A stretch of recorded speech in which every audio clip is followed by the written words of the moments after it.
The grand finals of the HOI4 International are upon us. Before that happens though, we have the words of a very special person. We have someone here that wants to talk to the people. Someone that without him... Turn the music off. This all wouldn't have been happening. One sec. Epic music mix. These fucking monks. Epic music mix. Mein Gott, yeah, come on. I made an entire playlist for him, guys, and he didn't even use it. Because that's what we do. Yes, gentlemen. Before we get into today's final, we are gonna talk to the man, the myth, the legend behind the success of the Tommy K channel. Tommy K is a brand... Give yourself credit, you dumbass. Come on. I was just about to say, Tommy K was built not by me, but with a partner, and that man is the editor, the manager, the beautiful Serbian man. It is my boy Marconi, a dear friend, a man I've built everything with from day one, and here we are, Marconi. 15k viewers yesterday, the grand finals of the HOI4 International.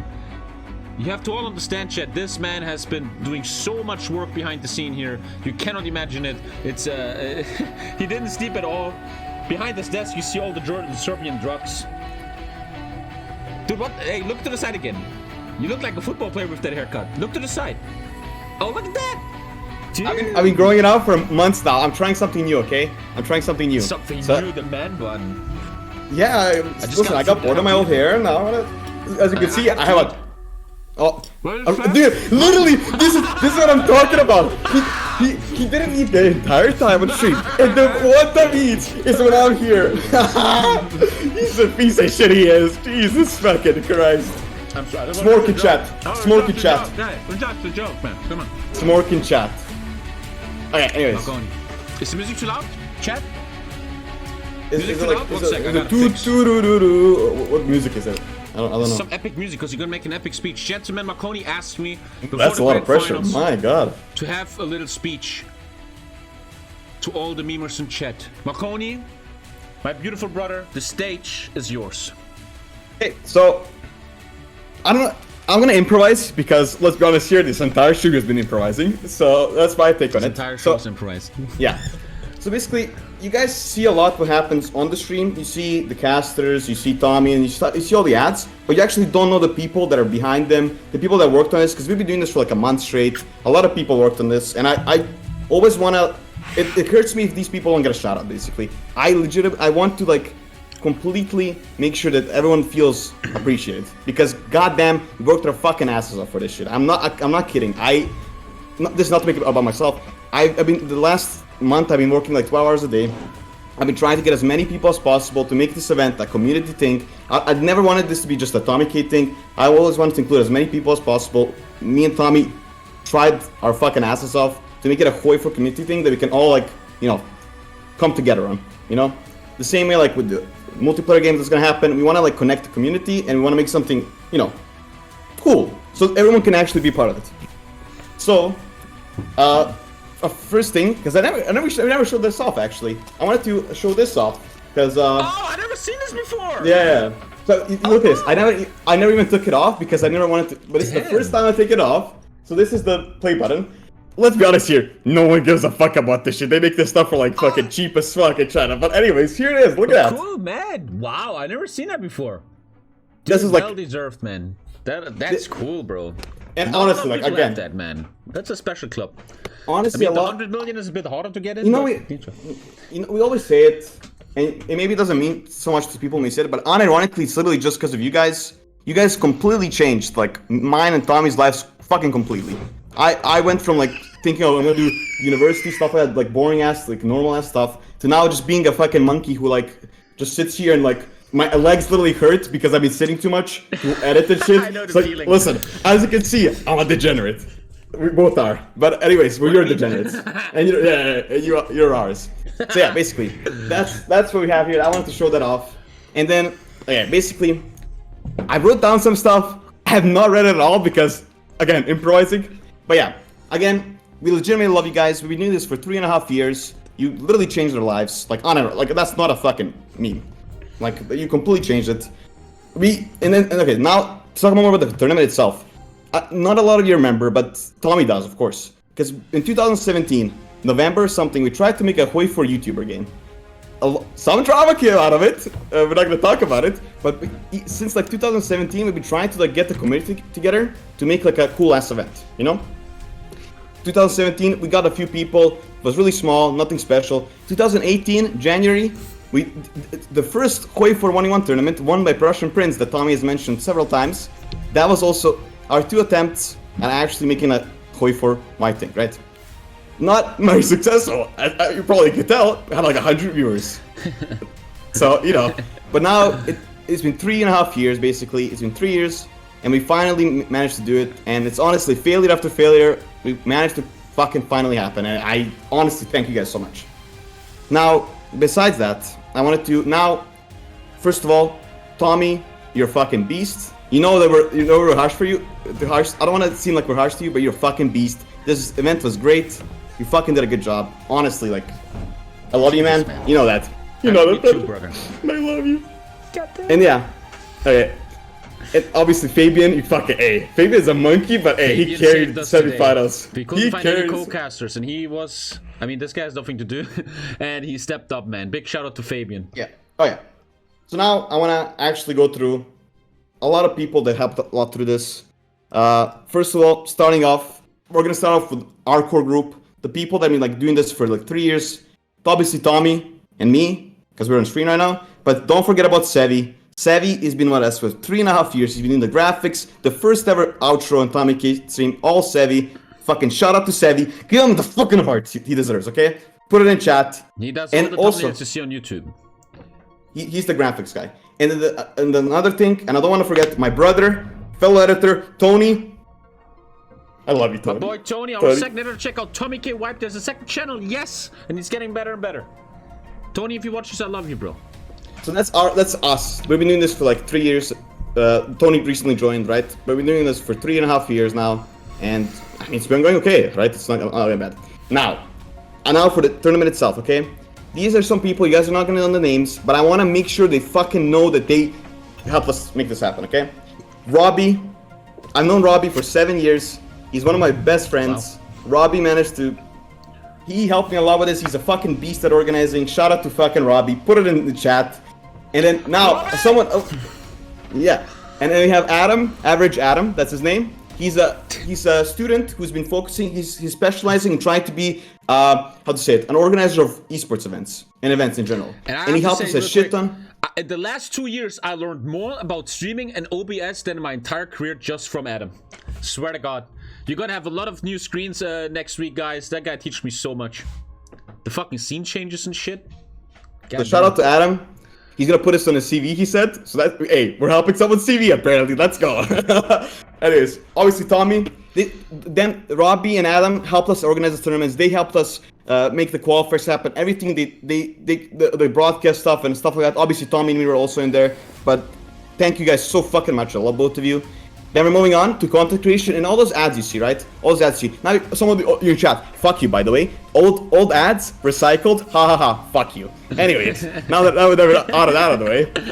Thank you. So with ads, a lot of them were us, Tony, me, Dijon, Dankus' editor, a lot of us that, but a lot of people from YouTube, Kaliningrad General, Armchair Historian, Feedback, love you, Dave.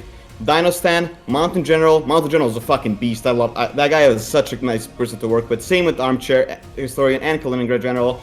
Obviously Tony made ads, Dijon made ads, and yeah, you guys are fucking awesome. Thank you so much for helping with the ads. I think everyone loved them. I'm pretty sure. Old ads, by the way. But anyways, and then we have HOI4 Mod Devs, Darkest Star. You saw that clip, that fucking awesome trailer. Holy shit, it's good. Empire Mod, Equestria War, Red Flood, and obviously Leonard, who made the fucking mod that we're playing on. Without Leonard, this would not be possible. Yeah. And now, obviously, graphics team. You have a Sevi, as I mentioned previously, and Tovaris Shlev. He helped a lot with the player cards. All those player cards you saw at the beginning, that are like the stupid music and all that stuff we did. Tovaris and Sevi made that together. They're awesome. And now, to the mods. to the $0 janitors in chat, if you know what I mean. The $0 janitors, internet janitors. Omega low. Anyways, besides that, I want to give them a shout out as well. They helped out with International, and it's Dwight, been with us for 4 years. Wolf Poops, your favorite communist. Ari did all this hosting in this fucking in these matches. That was all Ari, and thanks for it. El Tony, your favorite Finnish guy. Robbie, obviously, as I mentioned previously. Taiga, Steel Division God. Adam, obviously. Boom Sebastian, Pikeman, Luna, Hunter Goose, Shreddy, and Dankus helped a little bit, but hey, Dankus, hey, my God, you're really good. Your career is going downhill from here. That's all I'll say. But anyways, didn't even win besides the tournament. What the fuck is that? I love it. I love Dankus. He knows it. Okay, obviously, co-casters, feedback. Fuck. Oh, hey, the co-casters were fucking awesome. Okay, fucking really every single one to was be this good. 100%. That was actually so good. They all did a great job. Dave, who's gonna cast the finals, fucking beast. Alex. Did he just spoil that? Keep going, keep going. Alex, fuck it. Oh, that suit. Did you guys see that suit? Holy shit, that suit was good. Look at me. I'm a fucking peasant. On the stream. Yeah. Anyway, Boquin, he read the thing that I prepared for him with the stats and stuff like on point. Oh. Professional badminton player, by the way. And Fabian, obviously, Fabian's all right. Fabian's just a little bit good. And yeah. And then that special mentions. And I said, I like Fabian. At least I said, he's very harsh to these kids. He has to calm down. Yeah, he's toxic. My God. Someone should really report that to Rainbow Six Steps. Streets, man. He was raised in the streets. And also, not forget the prize pool that was raised on the 24-hour stream. But Pentex fucking carried that shit. GameStop stocks to the moon. Carried. Hey, if you think about it, GameStop stocks make the tournament happen. To have such a large prize pool. Shout out to GameStop. Think about you it. have to understand, chat. This entire tournament is funded by donations on the 24-hour stream. $5,000 came together by you guys, which is now the prize pool which made this event possible. Unbelievable. Yeah. Pentex carried a lot. Obviously, a lot of you did as well. That day. Yeah. 2-3K or some shit. Then we have, obviously, a lot of people on TommyK Discord. You know that little ad with the doctor? TommyK Discord and me made that completely, the script together. We did it together. TommyK YouTube boys for joining the stream, even though they don't watch Twitch. Thank you guys for doing that. G.O.A.T, Queerin, and Pentax, special mentions to them. And, yeah. Also, don't forget Darth Vader. F in the chat for Darth Vader. He didn't make it to the top 8, but the biggest legend of the qualifiers. You guys don't know about him, but it is what it is, you know? And yeah. And the last, and the best, you. Look, you. Yes, Billy. You fucking in your parents' basement. What are you doing? And a bunch of push-ups wouldn't hurt too. A little bit. EU teeth. My God, you remind me of a certain British guy I know that's gonna cast a name. You know what I mean? Those teeth improve a little bit. Anyways, yeah. Thank you guys for fucking watching, and yeah, let's keep going. We're not stopping here. I want to shout out 2 more before we get into the finals here. First of all, I want to shout out my beautiful girlfriend, Lisa. She's a normie, and she has to put up with a lot of shit. A screaming boyfriend that cannot chill with her. I can't even eat with her here, man. This woman is going through a lot, man. And she is the greatest girlfriend, future mom, future wife I could have thought of, man. She is going with me all the way. Without her, it won't be possible. And my final shout out is going to Paradox Interactive. It's going to the HOI4 developers and to Dan Lind. I know Dan is watching. He reached out. This is private stuff though. We did never have a good start, but in the end, Dan and your team, I gotta tell you, you changed my life. Your game is amazing. HOI4 is amazing. I talk a lot of shit about you guys, but in the end, without your game, I will still sit in a shitty supermarket fighting junkies. Big shout out to Paradox. I shit on them often. They're doing good products, at least back in the day. We're not talking about Empire of Sin, but shout out to them. And I think with that, we're done here. With that, Makoni boy, thank you very much, man. Thank you so much, Makoni. Big shout out. One last thing. HOI4 Esports, Omega lol. Peace. And that was that, gentlemen. A sad announcement I have to make here today.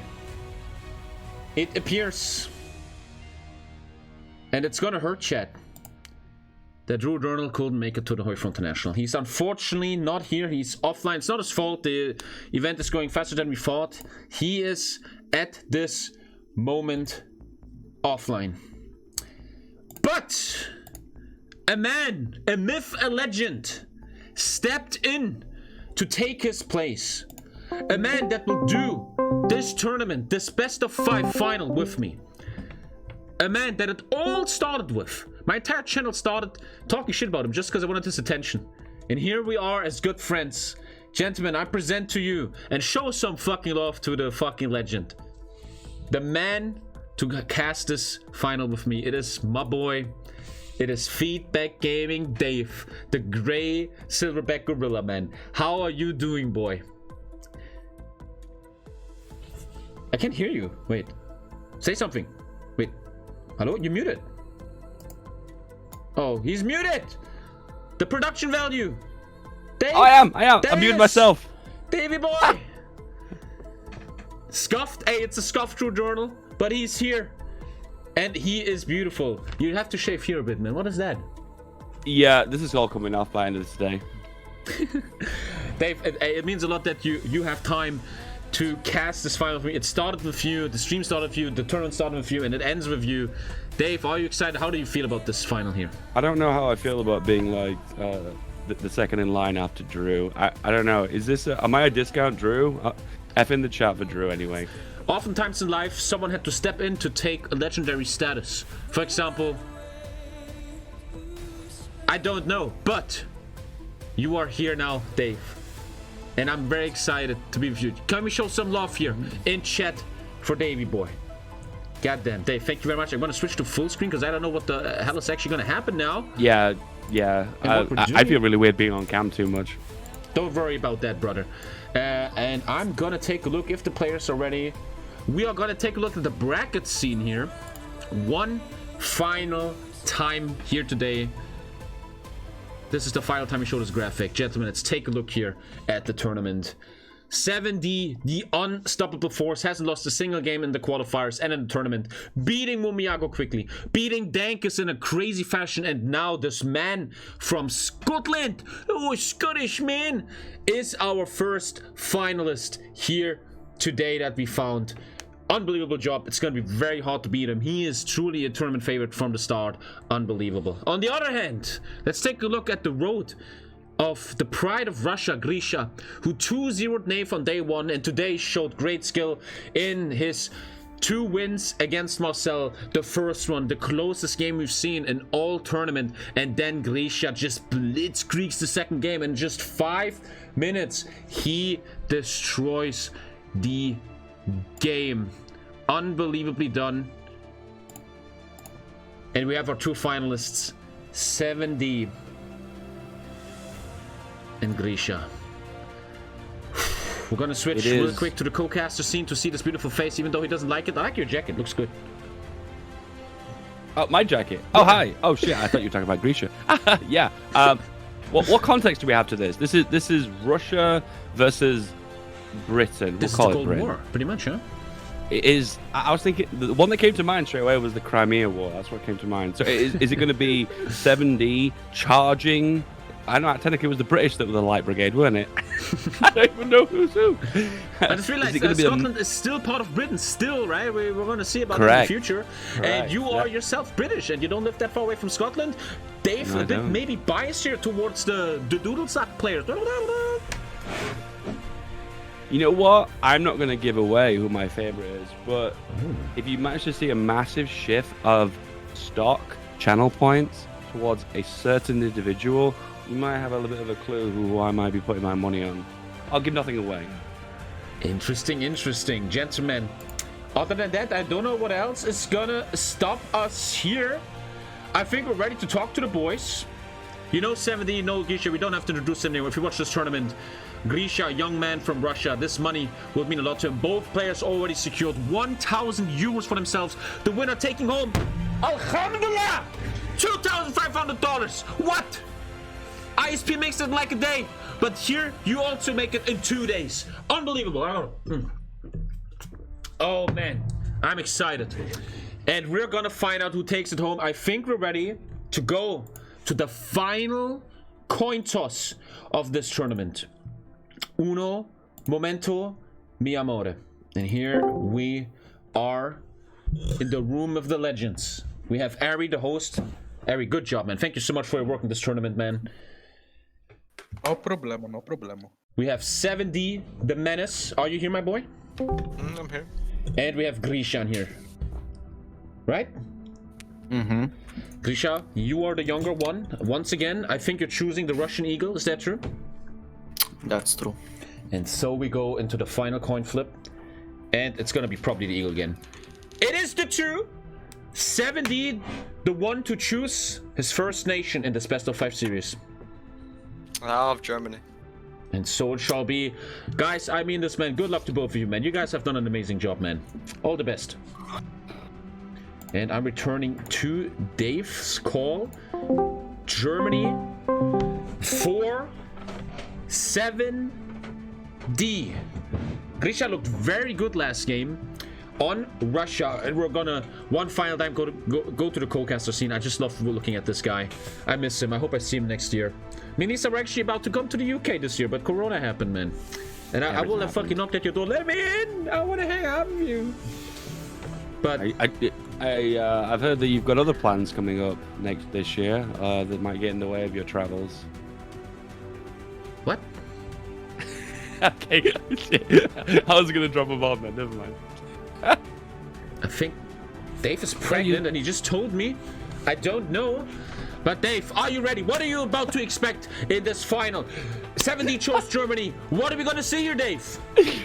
Other than drunk gingers. I think we're going to see the consistent 7D. We're going to see aggressive plays around Königsberg once again, and overall just giant pushes across the entire front line. And I think Grisha is going to be aware of this, and he's going to play massively defensive in all 3 of the games. 3 of the games? Ooh, have I dropped a... Am I foreshadowing a grand final, a sudden death game? So far, no one has taken a win over 7D. And the question of this final is going to be, can Grisha take a win off this overwhelming powerhouse? And we are gonna join the game. I think you don't have the ID, right? No. I'm gonna send it to you, uno momento. And here's the ID. There you go. Gentlemen, we're going for the first time today, in the final today, into our scene here. Let me check if all the names are good. No, my directors are gonna kill me for this. And there it is. I'm so fucking excited. Jesus Christ. I'm gonna throw all my energy out here. Let me just check if everything is ready. Dave is here. Everybody's here. Chat is here. How many viewers we got? We got the 10K? Oh, we got the fucking... Jesus Christ, man. Welcome. Finally some good content on Twitch. You're not watching... I was about to make a bad joke. You're not watching the boring stuff and the stuff. And here we are in this best of 1. I'm pressing the ready button because I truly am ready.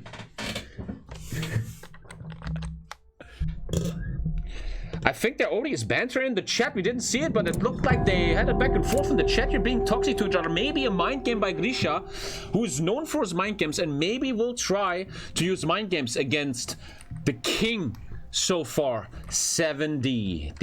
D. I give him kudos for trying, but 7D's ego is too strong. It'll just straight over his head.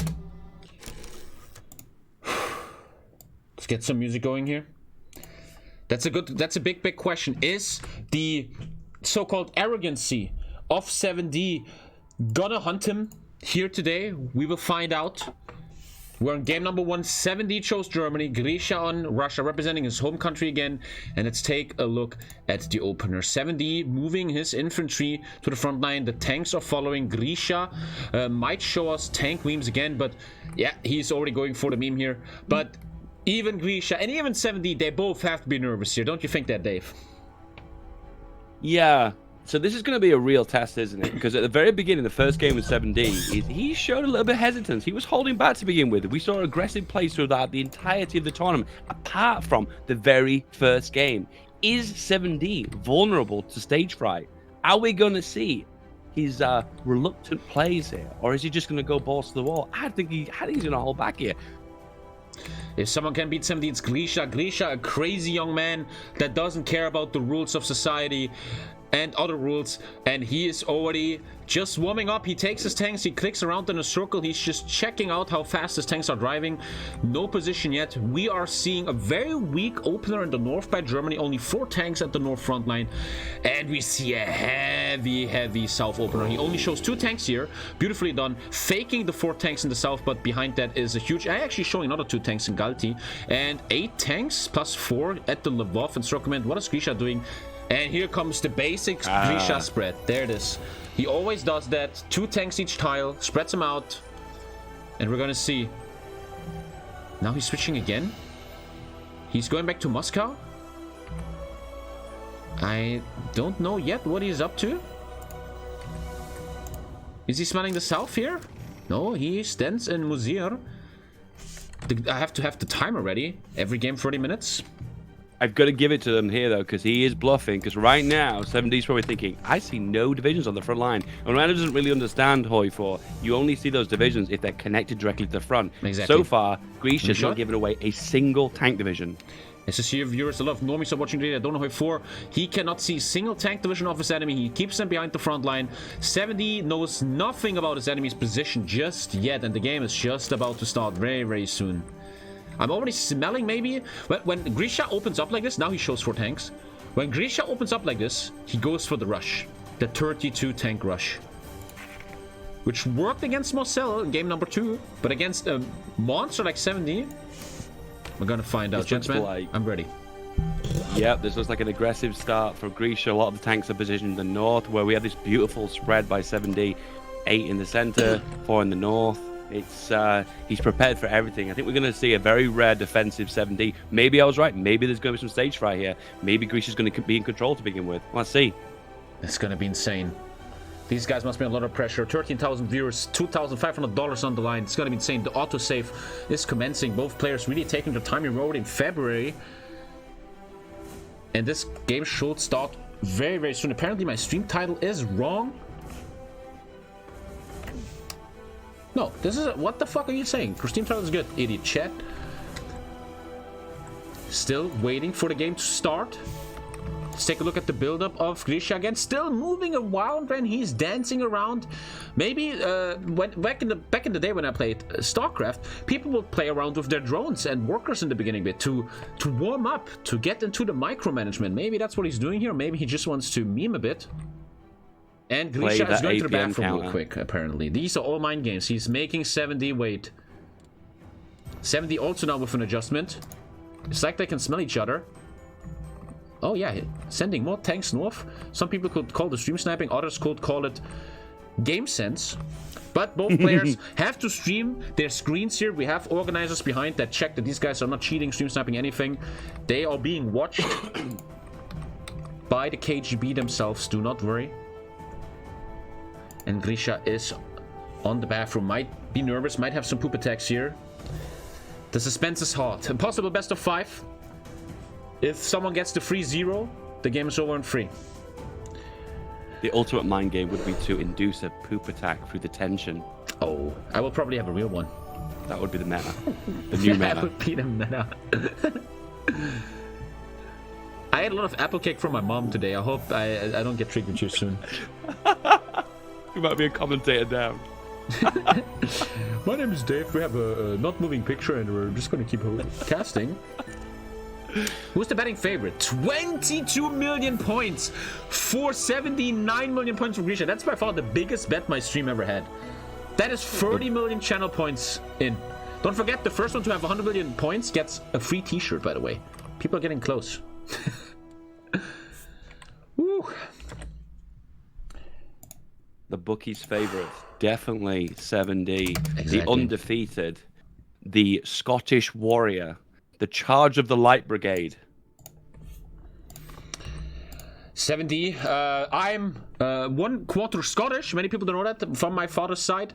Apparently, my genetic test says I'm only 3% Scottish now. But I've always been a big fan of Scotland and Glasgow. Celtic Glasgow, the only one true football team up there. And in the qualifiers, 7D said he's also a fan of Celtic Glasgow. I then asked him to sing one of the fan songs, and he didn't know a single one. I was very personally attacked there by our boy 7D, and I don't know if he can represent the people of Scotland here correctly. I might wear this if he wins today. We're gonna find out if he can Imagine. make the Rangers proud. The game starts! There we go! The timer's starts. on, and we're at game number 1. And there is the so-called rush already by Grisha. He's using a lot of tanks for the north push. Let's see how Germany reacts to Germany with a little probing attack in the south. This is the start of game number 1. I think he's trying to throw him off a little bit at the bottom with this little attack with some tank divisions. I'm not sure if he's trying to make anything from this. Oh, but we it looks see a definitely like a crazy distraction. move, Dave. Grisha just took all his infantry in Lvov and is now retreating them with Is railroads? This this is a legal actually move? not a meme, this is a legit tactic. He's just trying to get infantry out of Lvov, but it doesn't seem to have any impact. So he can have troops on his front line, but he The can't rules say remove them. the rules say your infantry has always be attached to the front line, but you can self-micro. AKA click on them and right-click them away. You can do that, but they always will automatically return. And we have the first encirclement. Incredibly. Oh no, it got saved. Aggressive play into East Prussia. Once again, this is like a staple of these games so far. 2 infantry almost died in the north here, but 70 instantly showing the 2 tanks to save the 2 infantry. And no one is rushing anyone yet. Ooh, the counterattack Oh, around yes. Königsberg. Oh, he spotted it though. He gets spotted it it. out. He gets it out. Oh my god. I'm so excited. Gets out the 2. No one is losing 2 infantry just now. Oh lord. 30 million channel points. What the hell? The probing attack south Carpathians and Stanislav doesn't show a lot of success. Grisha even pinning tanks now with infantry. Grisha truly an unconventional player, but in the end that maybe led to him being in the finals here. This guy's unpredictable. Completely even at the moment. We've seen aggressive pushes, but it's just back and forth. Their micro is both incredibly intense. The APMs are through the roof. I truly wonder what APMs they have. It must be over 100, I feel like. I know that they use the left hand for example, certain hotkeys that halves your army, etc. Clicking on like 6 infantry, you press S and you get only 3 of them. And he now broke in Stanislav. 2 tanks taking 1 tile over the river. Whew. Man, I can smell and feel the nervosity, if that's English, of both these players. No one is trying any crazy rushes. They're taking their time. Grisha is trying something in the north now. But no one is overextending so far. They know a lot is on the line here. There's definitely a lot to play for here. And I personally think no one is taking a big risk. There's the opportunity to push at least 3 or 4 tiles in enemy territory, but it's like, no, I'm just going to go for the 1 and look for opportunities, but none of this. Everyone is playing incredibly safe. They know everything to play for right now. Nervosity is the right word. And I've been watching a StarCraft tournament the other day, and I was watching best of 5, and the casters there said the first game in best of 5s, at least in StarCraft, is often used for people to test each other out. Challenge your enemy. Is he aggressive, defensive? This could also apply here. A first probing game. We just saw it in Grisha versus Marcel. The first game took 30 minutes. After that, 5 minutes over. This is a game where they're dense around each other and feel out what's going to happen in the future here. They are in the dark right now, touching each other, trying to figure out whereabouts they're going to strike first. Don't forget, chat, we have a 30-minute timer running here. After 30 minutes, we are gonna look at the points. Who killed more tanks? Who killed more infantry?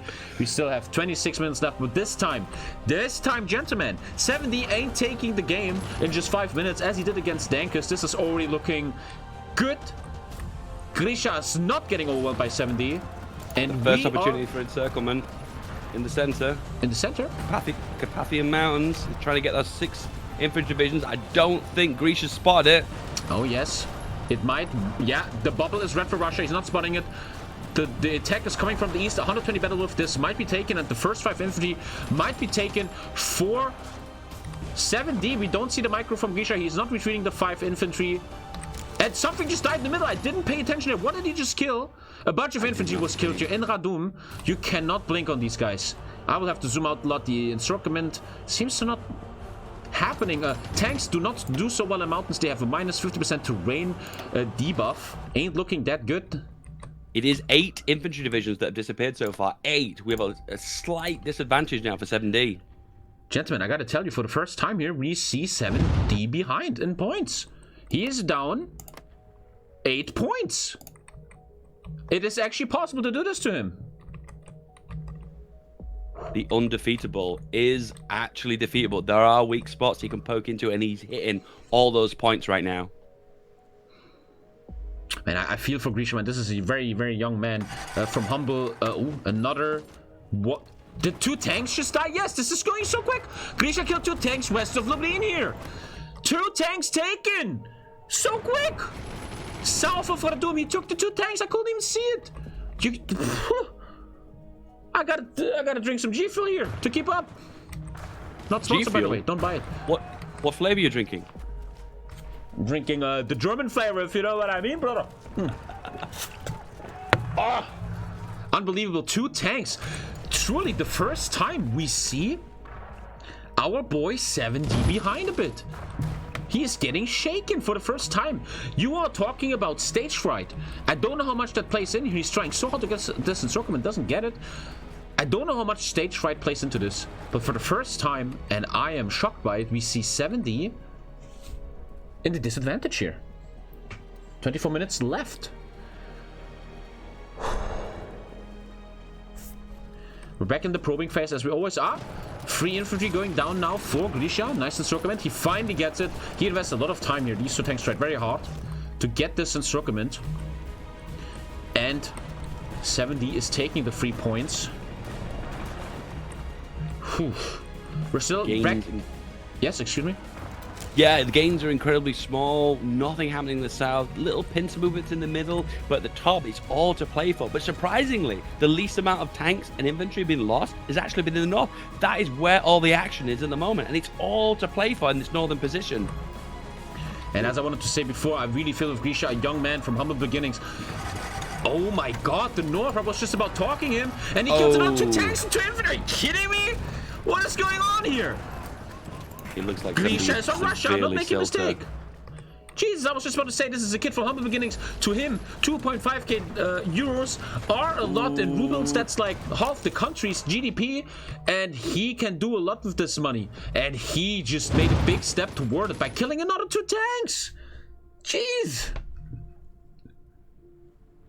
But now, 7D trying something in Radom, but instantly gets pushed back here by these tanks. Oh. 7D has to start feeling the pressure here.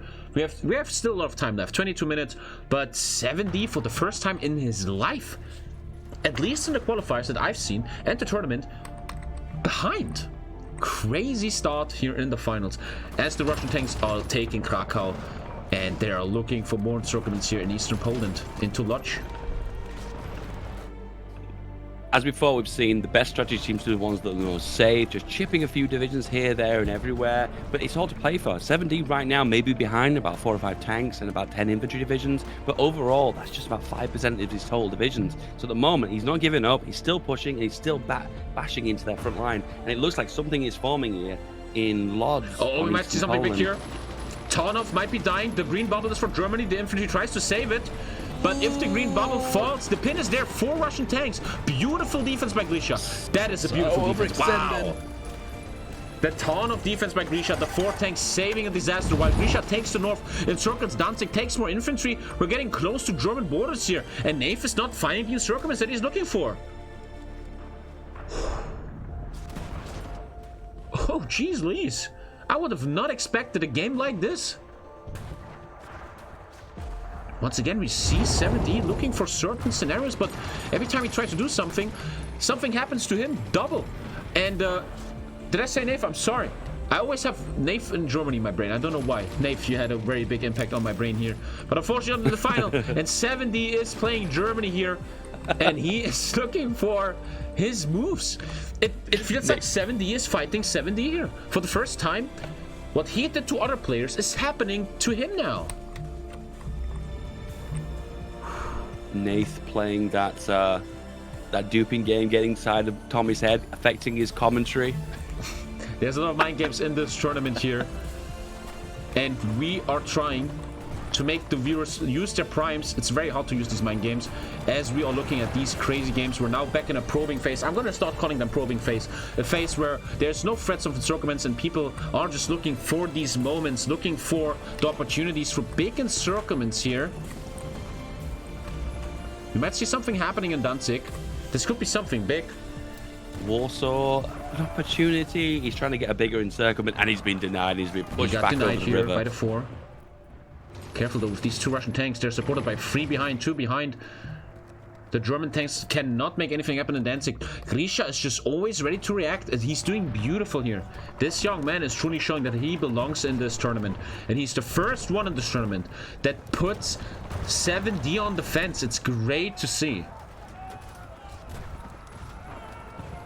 Once again, another push through the center. Every time the East Prussia falls, there's always this back and forth that happens in the center of Poland. And it's been back now, and it's going forth once again. Is this the counterattack from 7D? It is looking that way. The tanks are just in the right spot to wrap around here.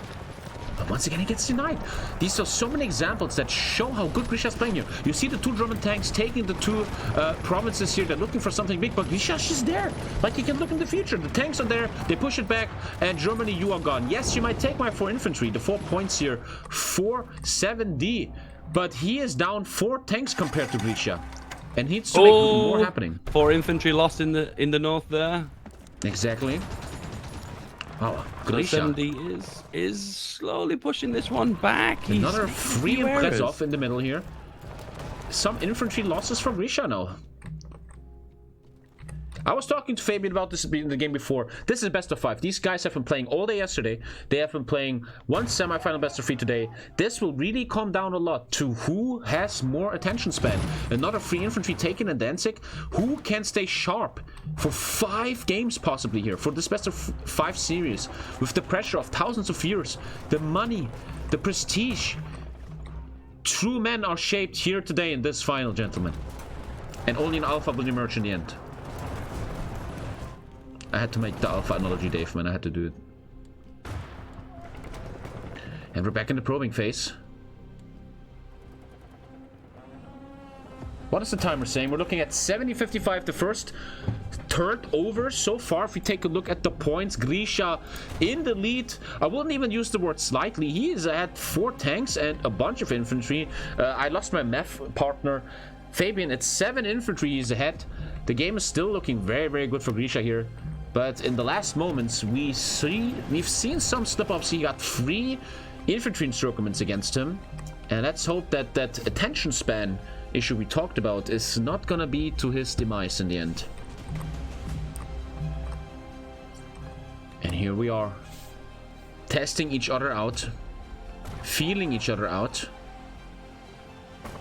And the boys looking for encirclements. I don't know if they run timers on their own side. They must know how much time they have. I will put a phone next to me, a watch, see how the timer is doing. I have 30 minutes. We've seen Marcelo do a big mistake there. He didn't have the timer to protect himself in the last game. And if you know you have 16:55 minutes left, if I was Grisha here, I would start being more reactive, being more chill, more defensive. You have the time on your side, but as we say that, we see a huge push of German tanks in Warsaw. And 3 more infantry taken in Danzig. Danzig is truly becoming a graveyard of Russian units here. The game is getting more spicy, Dave. Danzig isolated. And the counterattack has begun. Oh, there's the tank. South of Danzig. The first tank of 470.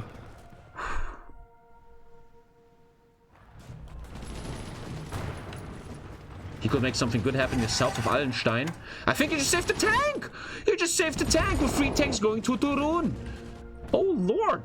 I love Grisha's defense. He's also killing 3 Germans here in Bessarabia. Good place by Grisha. He might even save the free infantry. You gotta be kidding me. There could be an encirclement here. The Russian tanks looking for it. It's a counter encirclement, but it's open. If he micros it, Grisha can easily open this. There's nothing holding this. The 2 tanks are coming, but there was no support. But now he makes it even tighter. Plock is encircled. 4 infantry, 3 tanks. Is this the beginning of the starting demise of Grisha here? He is not saving it. The orc is almost at 0, and he loses 3 tanks. Major losses here for Grisha now. Ooh. We're in the mid-game here, 50-minute mark, and Grisha just took a devastating loss, down 2. Let's take a look here.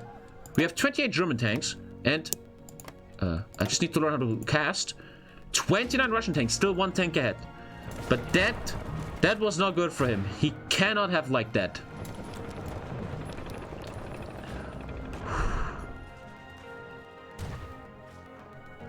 And we're back in a probing phase.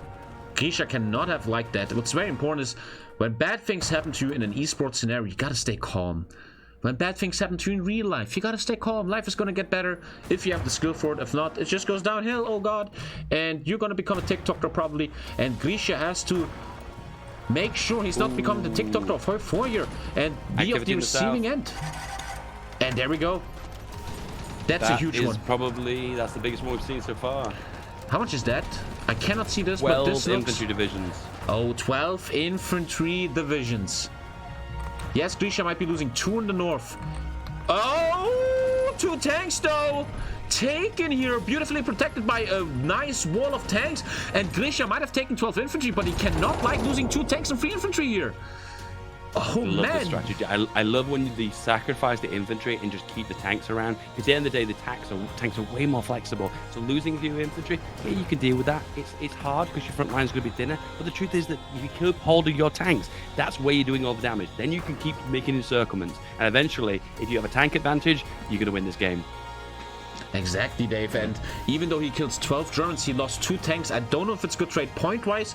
It is a good trade mathematically, but losing tanks is never a good thing this mod. They are the bread and butter of your gameplay. And here are the overruns. The 12 German divisions will never see home again.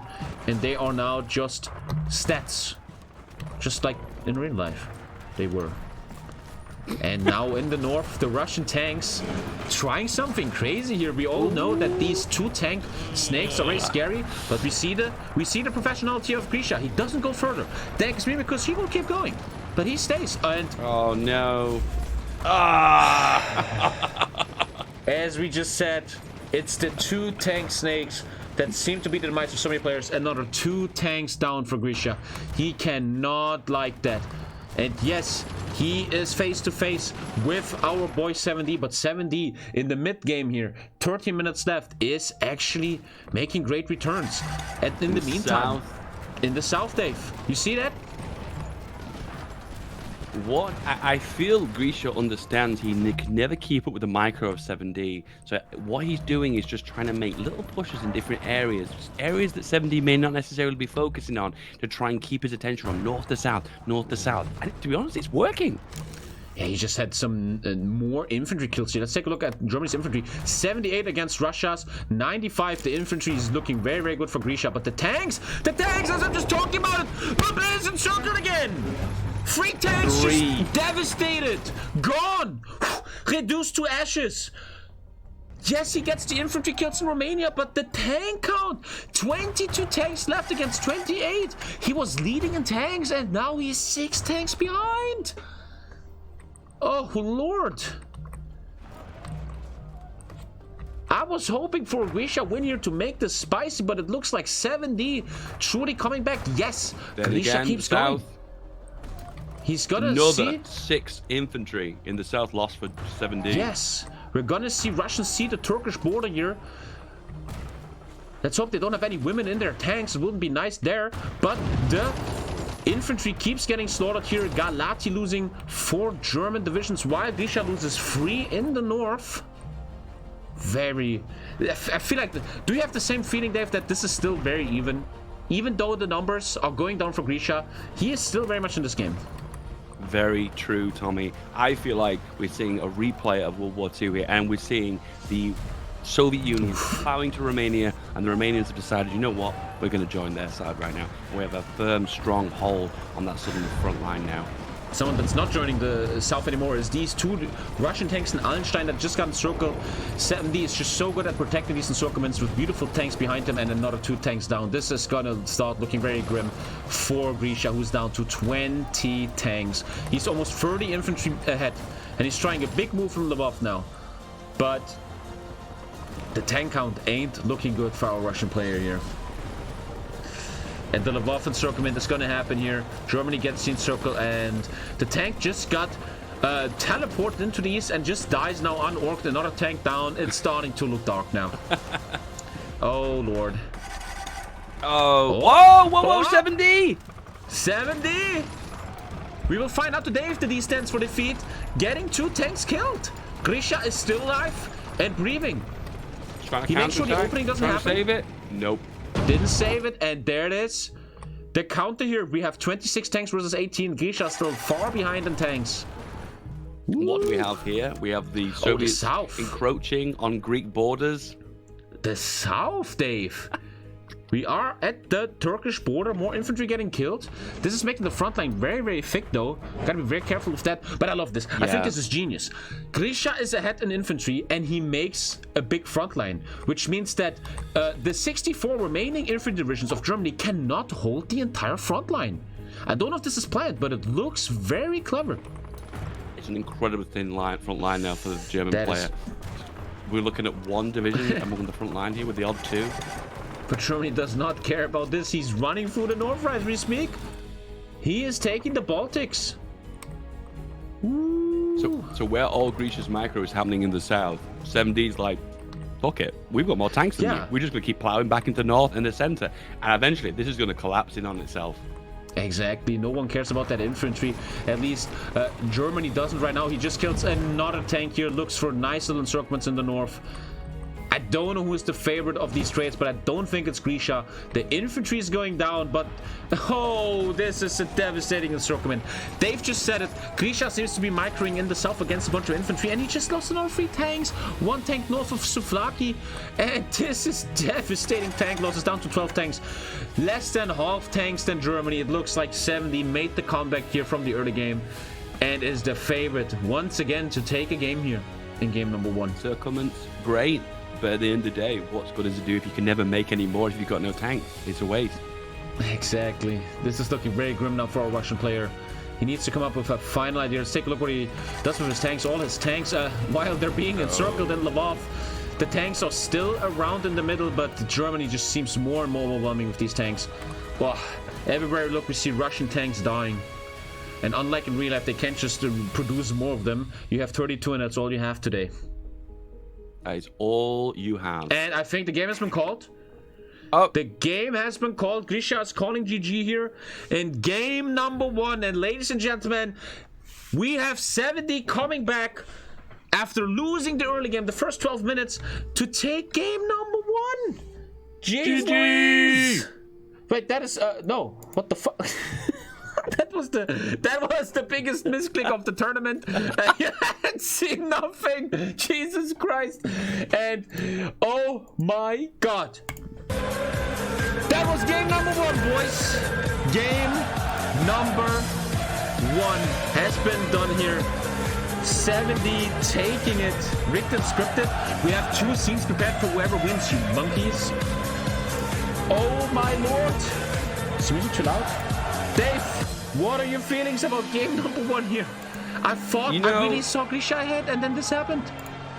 I feel like we're replaying the very first game that I casted here. I feel like we're seeing a 7D slightly tilted to begin with, succumbing to the pressure, and then all of a sudden, when he finds himself more relaxed, Lucy getting into there, all lubed up, all ready for action. He's bam, bam, bam, bam, knocking them every division out of the park. And I think, in all fairness, there might be a chance that Grisha could be playing for the tournament a little bit. That push towards Romania and Greece, we all know that's not going to gain a lot in the long run. So what was the point of that? Is he playing for the crowd? Who knows? It looks great, but you're not going to win games doing that.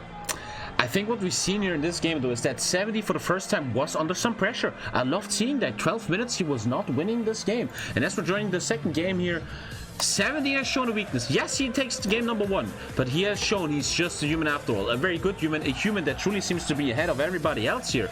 But he's a human after all. Okay, we're rejoining the game here. This is a best of 5 chat. This is the finals after all. We're having a best of 5. If someone 3-0s though, it's over quickly, and we're having a quick night here today. Very, very quick games. I cannot rejoin the game. I think Ari might be taking a little break here. And I just received news that we still have ads. What? We have an ad break for the chat? Oh, What? What's that? More ads? An Oh my ad god. break? Let me just join the game real quick. Apparently, chat, there's some more ads for you. Let me check it out. The music is gone suddenly. Gentlemen, what?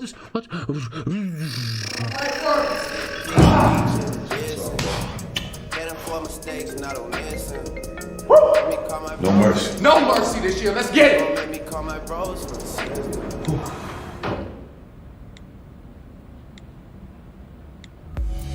But in the morning, when I came to, I thought of you. I thought of you. I thought of you. Oh, every step I take, everywhere I go, I see your face, unforgettable. Every heart you break, you will never know. I see your face, unforgettable. Unforgettable. Shit, fuck.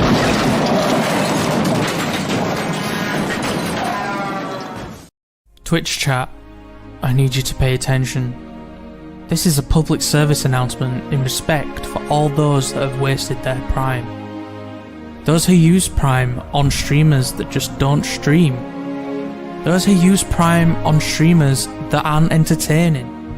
Those who use Prime on streamers that just aren't alpha. Here's where you make the best decision in your life. Use your free, yes, you heard right, free Amazon Prime subscription now. Start your 30-day free trial to Amazon Prime now, which includes one free subscription to your favourite streamer. Subscribe now. Twitch Prime. Man, I feel like a normie streamer now. Twitch Prime, my content sucks. What's up? We are back. Dave is here. Everybody's here. Hi, chat. Goddamn, Davey boy. We have game number 2. Ari, we're ready. Apparently the players want to get quickly into the next game. Let me get Dave on stream here real quick. This beautiful, beautiful, beautiful young man. There he is. My boy, Dave. Hi, chat. Well, the basic caster question after game number 1. What do you think Grisha has to do to take finally a win here over 70? Definitely going to be a change in Grisha's strategy here. I don't think he's going to try any shenanigans anymore. I think he's going to try and recreate what he did at the start of that game. Just try and keep as cool as he can, but also keep an aggressive and keep the pressure on 7D. But if he does the same thing again, where he's like focusing on one front line, 7D's always going to have that micro advantage. So it's just not going to work for him. Man, Grisha truly, at this young age, is facing Goliath here next to him. He's King Kong and he's facing Godzilla, because we all know Godzilla is stronger than King Kong. What the fuck is that movie about? And Grisha has to come up with the solution here. He has 2 more games to do this. The casters are ready. We're ready for Grisha, who's taking a little mini break here.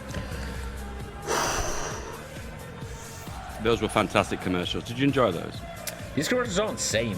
The people did them at Jesus, especially the one with the doctor. I don't know if you see the one with the doctor again today. We still have some commercials, chat. Oh my god, these commercials are crazy. I feel like most of these commercials are just bullying me, but I think that's what it is to be a streamer. You just get bullied by your chat for money. Professional bullying.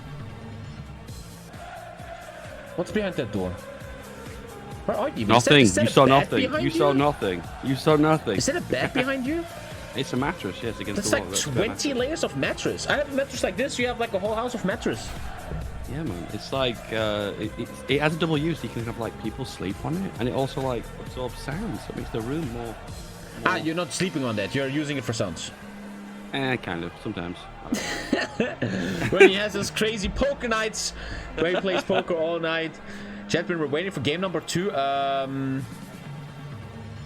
Both players are ready. The host is setting something up real quick. We're getting into game number 2 very quickly here in chat. Oof, today was a very quick game. First game 2-0 very quickly. Second game 2-0. We were planning, you know, you have to plan that one game could be 1 hour 30 if they use the full 30 minutes. We've been thinking this goes till 1 a.m. And apparently we're in game number 2, Davey boy. Game 2. Let's get the music going. I apparently deleted the music. Let's put on song request. Ha! Joke. Are you crazy? Thank you for your song request. Totinos, hot pizza rolls, and we are in game Numero Döse. And did they change nations? 70 on Germany again. This is so interesting. Grisha, you have to understand, chat, the loser of a game chooses what nation he wants to be in the next game. And Grisha, in the game before, lost as Russia, chooses Russia. He just lost as Russia here in the first game of the finals, of the grand finals. Tommy, I'm getting some noise in my ear from the producers. You might just go check that out.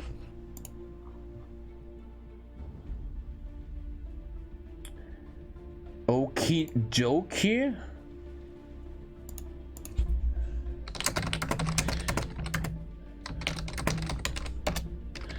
I just received a message here that apparently a certain someone is finally home. It seems. Dave, let's take a look at game number 2 here. And maybe for game number 3, I have to replace you. Fuck you, Dave.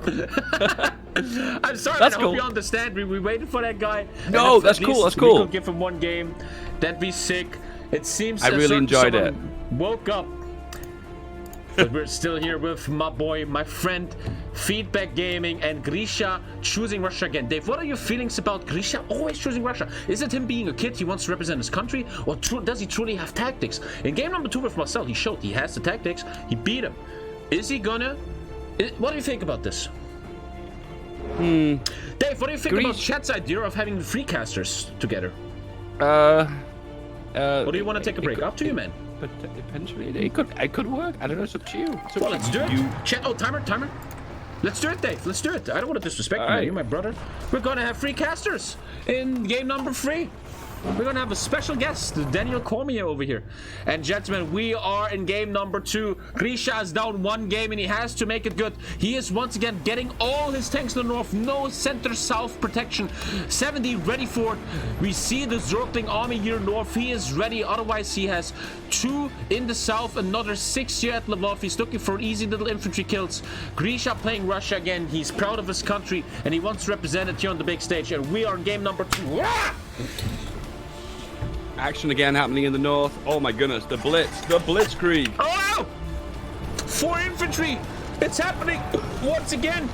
Grisha is using the blitzkrieg tactics like in game number 2 with Marcel, and he is rushing down our boy 70 on Germany here, already getting how many kills? 9 infantry kills. And another 3.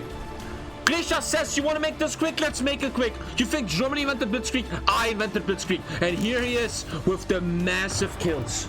15 infantry kills in just 1 minute, Dave. You know that old lesson, if it's not broke, don't fix it. It worked last game, he's going to do it again, he's going to do it again, and he's doing it again. And God bless him, it's working. It's working.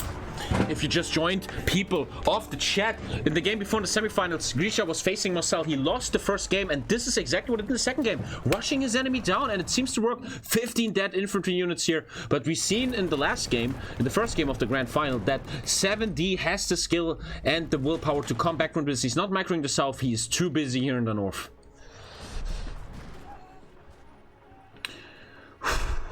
Grisha's learned his lesson. He's not pushing in the south anymore. He's poking all of his attention where he's gained the most ground. But the problem is then, if it's a 1-to-1 situation, they're both focused on the north. Will Grisha have the micro to keep it with 7D?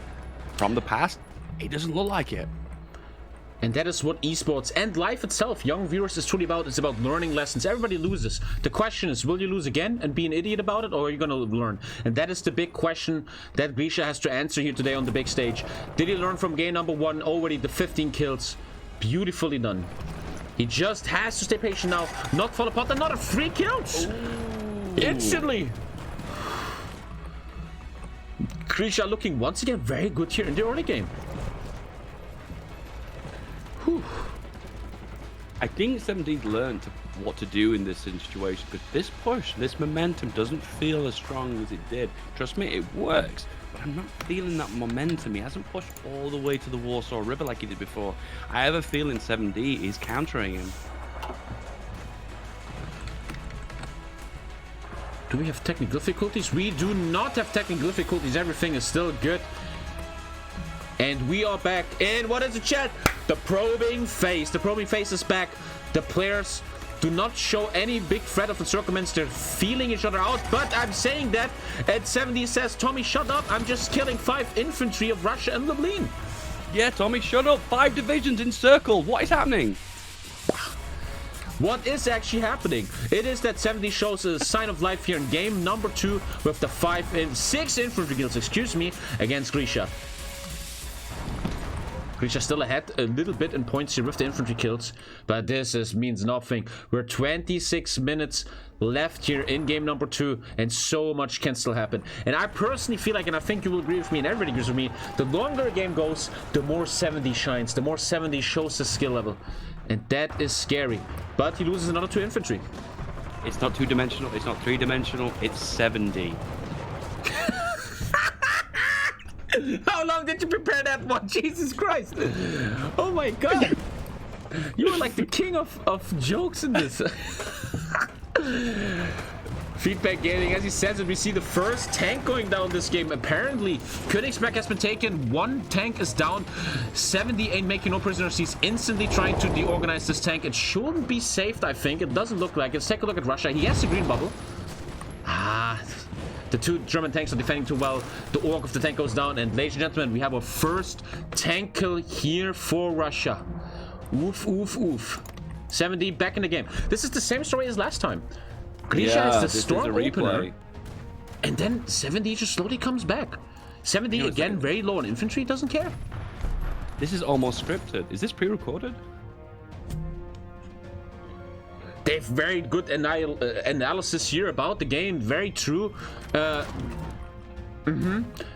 we're gonna see what this probing phase brings now. Grisha pushing slowly into it, and we will see what 70 is gonna come up next. I love this.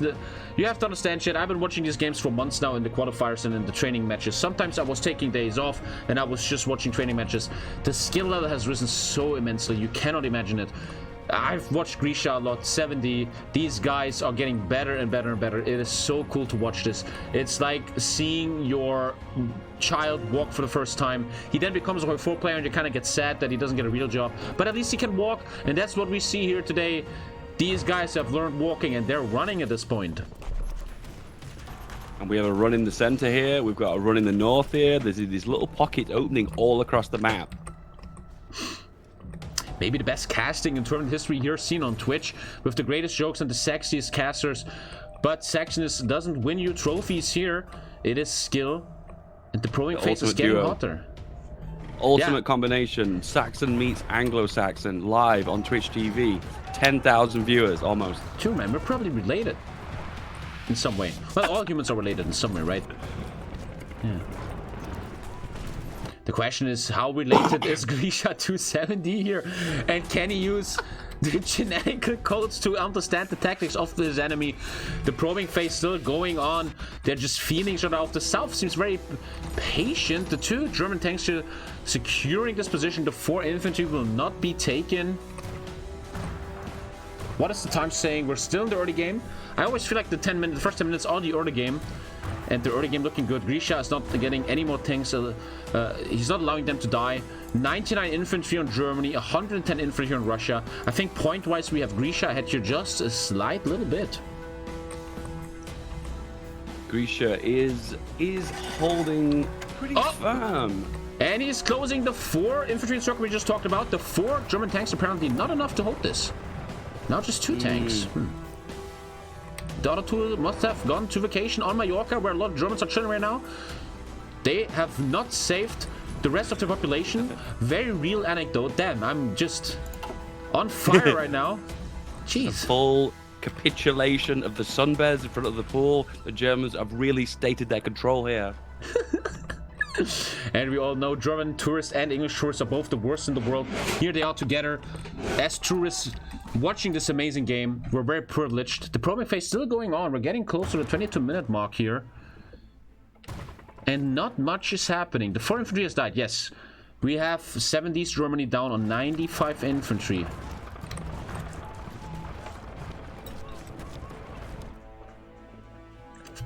We definitely have the stabilization of the front now. We have no clear advantage on either side. We're not seeing those pockets as much as we're seeing. I think right now they realize they're playing pretty even on each other. So neither player is overextending themselves. As you can see here, there's not really any clear pushes happening. The main question is this gonna just be repeated history? Is this gonna be the same as game one? It looks the same. We have an early good start from Grisha.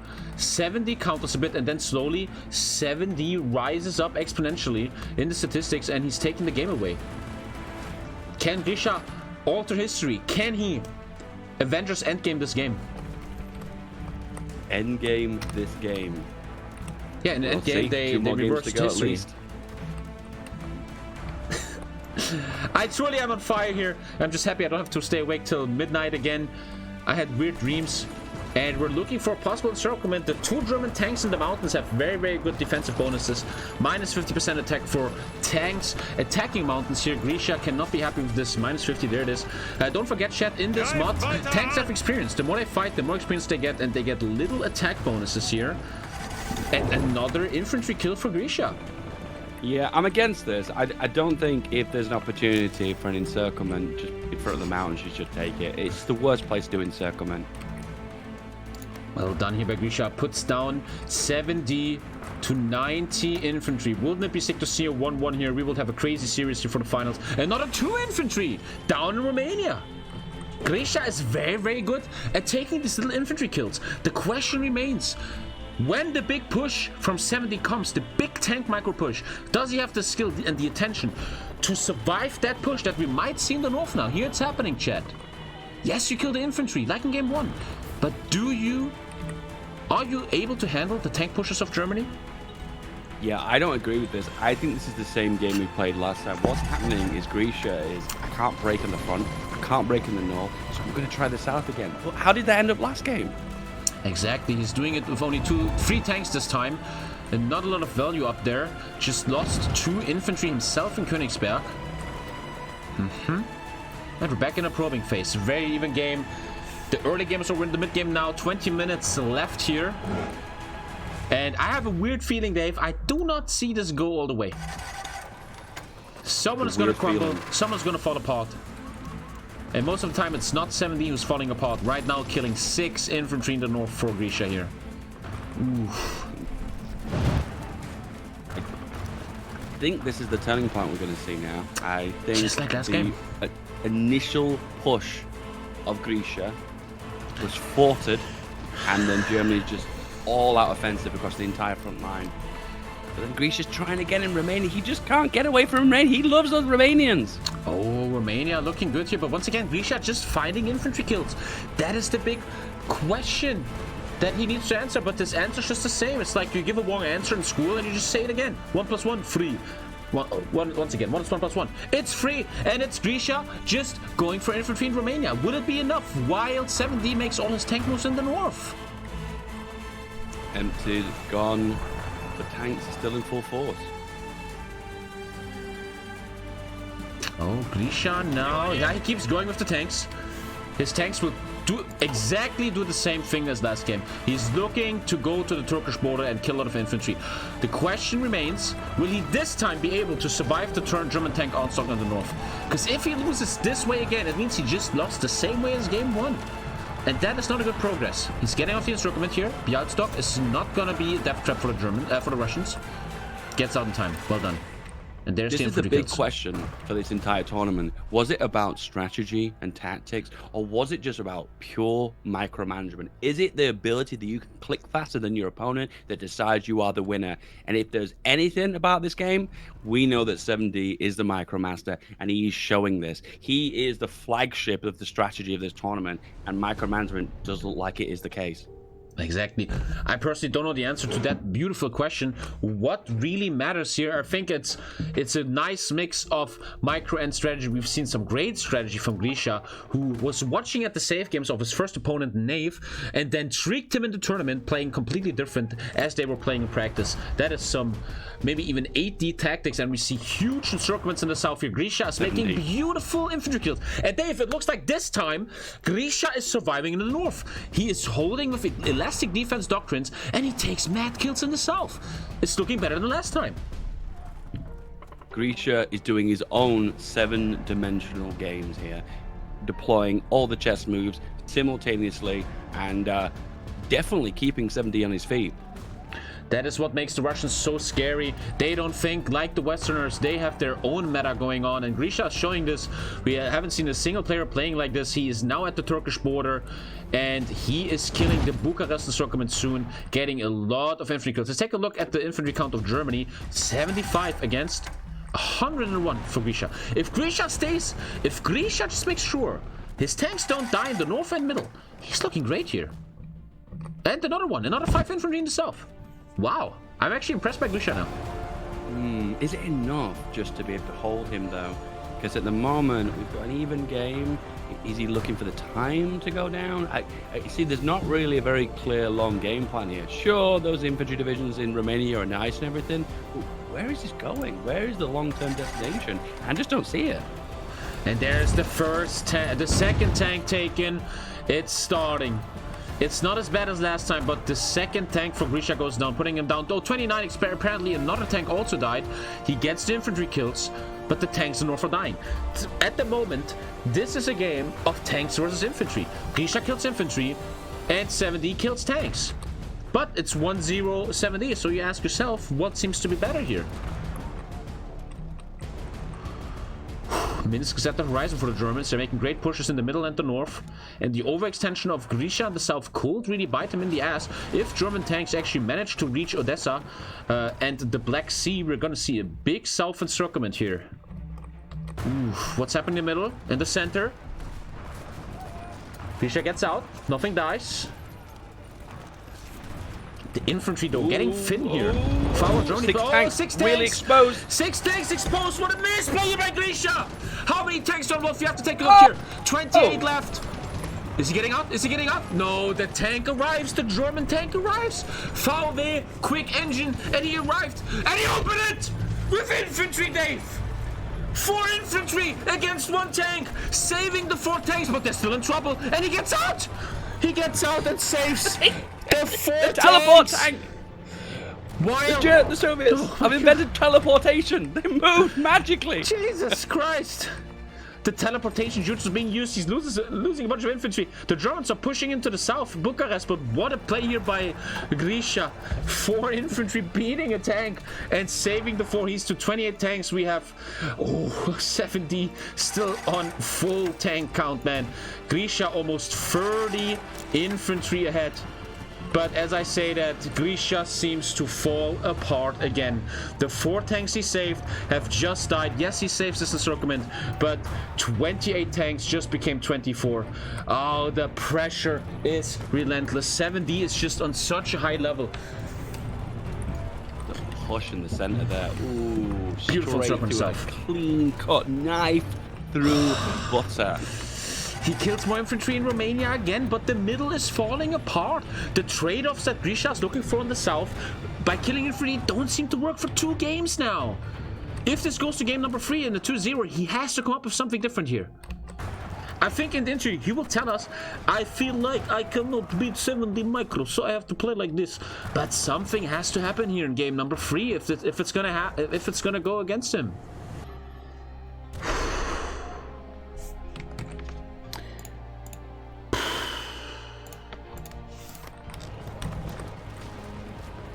Nice encirclement in the north. 2 tanks involved by Germany. The counters encirclement.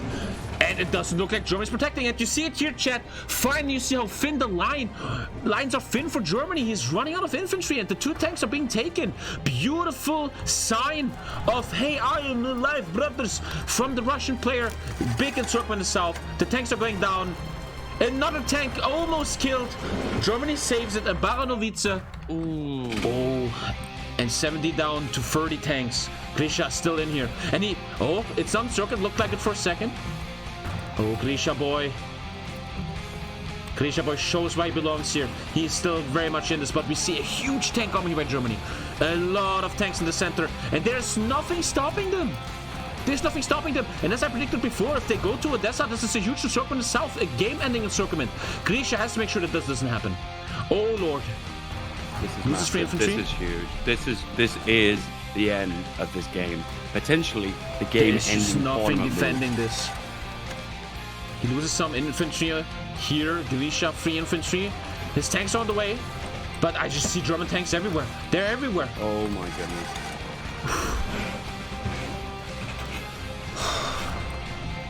Do not blink, chat. Any moment, something could happen. Is Grisha gonna pay for his overextension down there? Is this really the right tactic? The German tanks are looking for it, and it seems to be not. Grisha is taking down more tanks. He pushes Germany down another 2 tanks to 28 tanks. He is not letting Odessa happening. Hashtag What is Odessa happening 2021, brothers. What is happening? 70's getting tilted. This is really bad. Another 2, bro! Grisha's defending. He is in here. Oh, is he gonna open it? He opens it. He gets retreat. Grisha's alive though, but beautiful defense here. He's pushing deeper. He's pushing deeper. He's looking for it. The north is on hold. This game will be decided in the south. Grisha looking for something, but German tanks are at every corner. The counterattack is incredibly strong. I think this is the attempt for 7D to close this is not happening. It's looking bad too because it's looking like he's put himself into this big bulge in the center. So there's a chance that he could catch himself off guard and even get encircled himself. 70 showing his skill once more. He's doing a big Minsk push here, and this is where he shines. While everybody, the viewers, the casters, and Grisha made himself look at the south. 70 is starting his assault in Minsk. Are the Russian tanks there? I see 3, I see 4, and a bunch of more in the west. He can defend this. I see a very scary position here for 70 though. Oh god, I see so many scare positions. One has been closed. Grisha losing 2 tanks. This is not the right moment to lose tanks, Grisha boy. Looking for something here. Ooh, the 2 tanks hurt. This is naturally what happens when the front line gets so incredibly wide. You have to split yourself incredibly more thinner. There are more opportunities for encirclements. There are more terrain advantages between the plains, between the north and center. It's vulnerable for both players here. It's hard to keep up the micro. He's opening it. He opened it. There was a beautiful tank encirclement, but Grisha's going long way. Grisha's going the long way. We see an unorked tank here. Where's the micro? This is a huge risk by Grisha.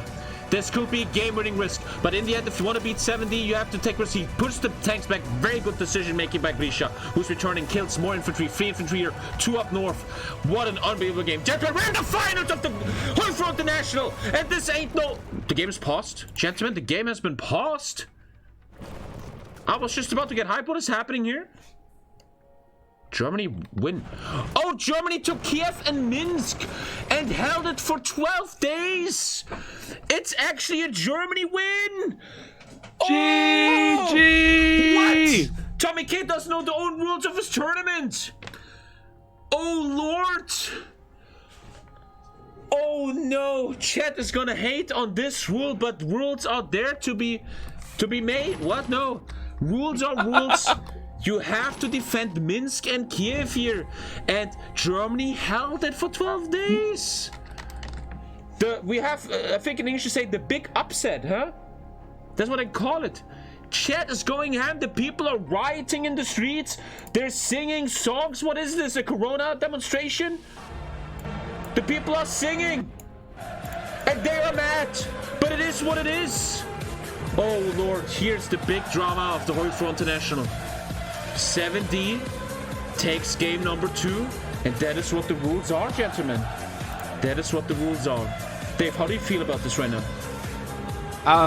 You know what? I'm a little bit devastated because I think that was opportunity for Grisha to push back. But if he was aware of that, did he forget the rule? Is that what happened there? Because in all fairness, it looked like he was making a comeback. We will have to talk to him. We will have to talk about chat. Here's my point on this.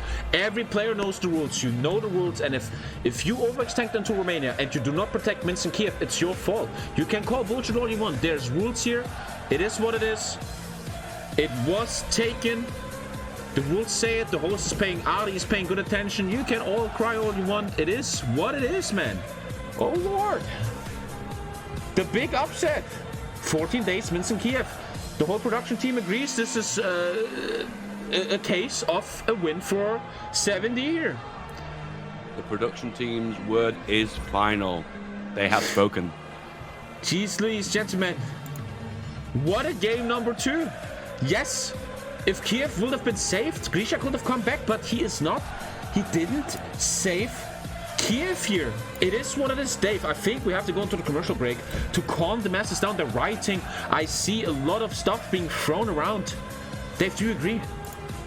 The stocks. True. Very true. And we have to go to commercial break here to calm the masses down. See you in a second, gentlemen. All the best. Wait, how do you do commercial breaks? Wait. Come, my son. Come here. Let me tell you a story. The story of America. Not long ago, our forefathers fought a great tyrannical evil. The king from a sea far away in a white castle thought he could enforce his will upon the free men of America. After the war, in a humiliating defeat, he reconsidered. You see, our people are those of freedom-loving individuals who do quite enjoy spending family time at Applebee's, though, when our love of Applebee's is seen as a weakness, many of the world's would-be tyrants will spring into action. A great man from the future appears to have shared great sympathy to our cause. He reveals our future where Applebee's is a failed food chain that caters to old ladies who just got back from going to church. The soul of the nation has truly been crushed in this dark timeline. Our darkest hour, if you will. Upon hearing of this revelation, General Lee, Stonewall, and Westernson decided to hear this crazed scientist out. Our situation was tenable at best, so you must understand, we had no choice. The mysterious Lord of Time has brought with him the horrors of war, marvelous machines, pure unadulterated evil that drive this mercenary horde from our establishments once and for all.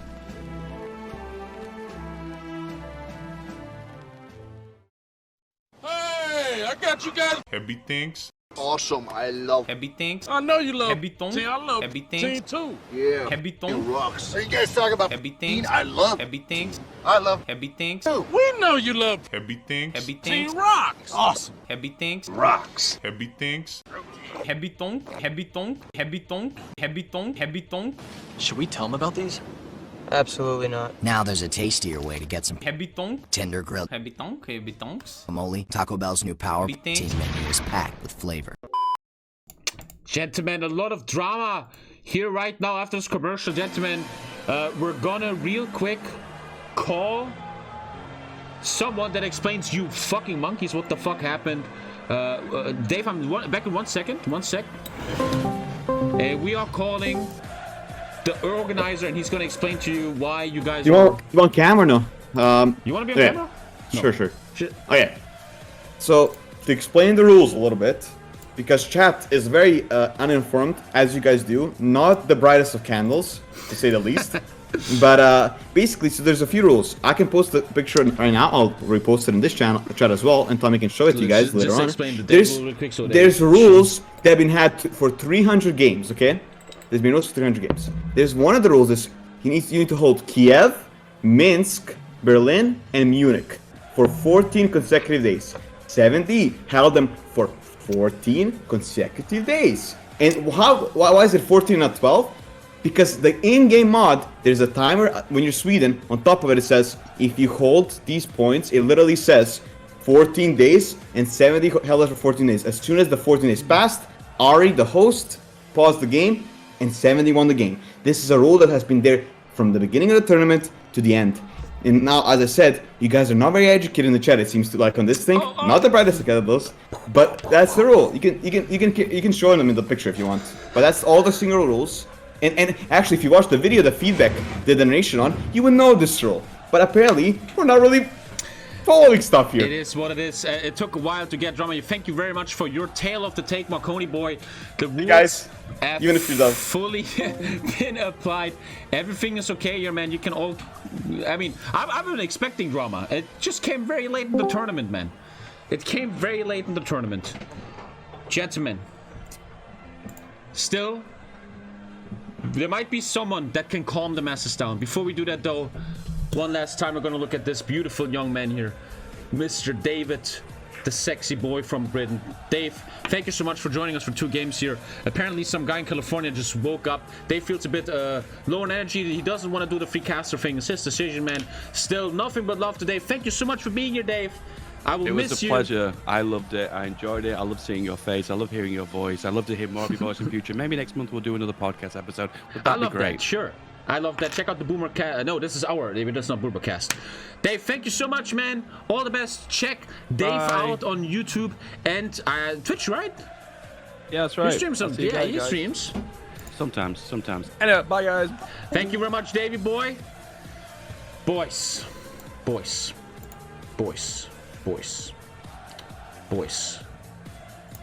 Calm the music down.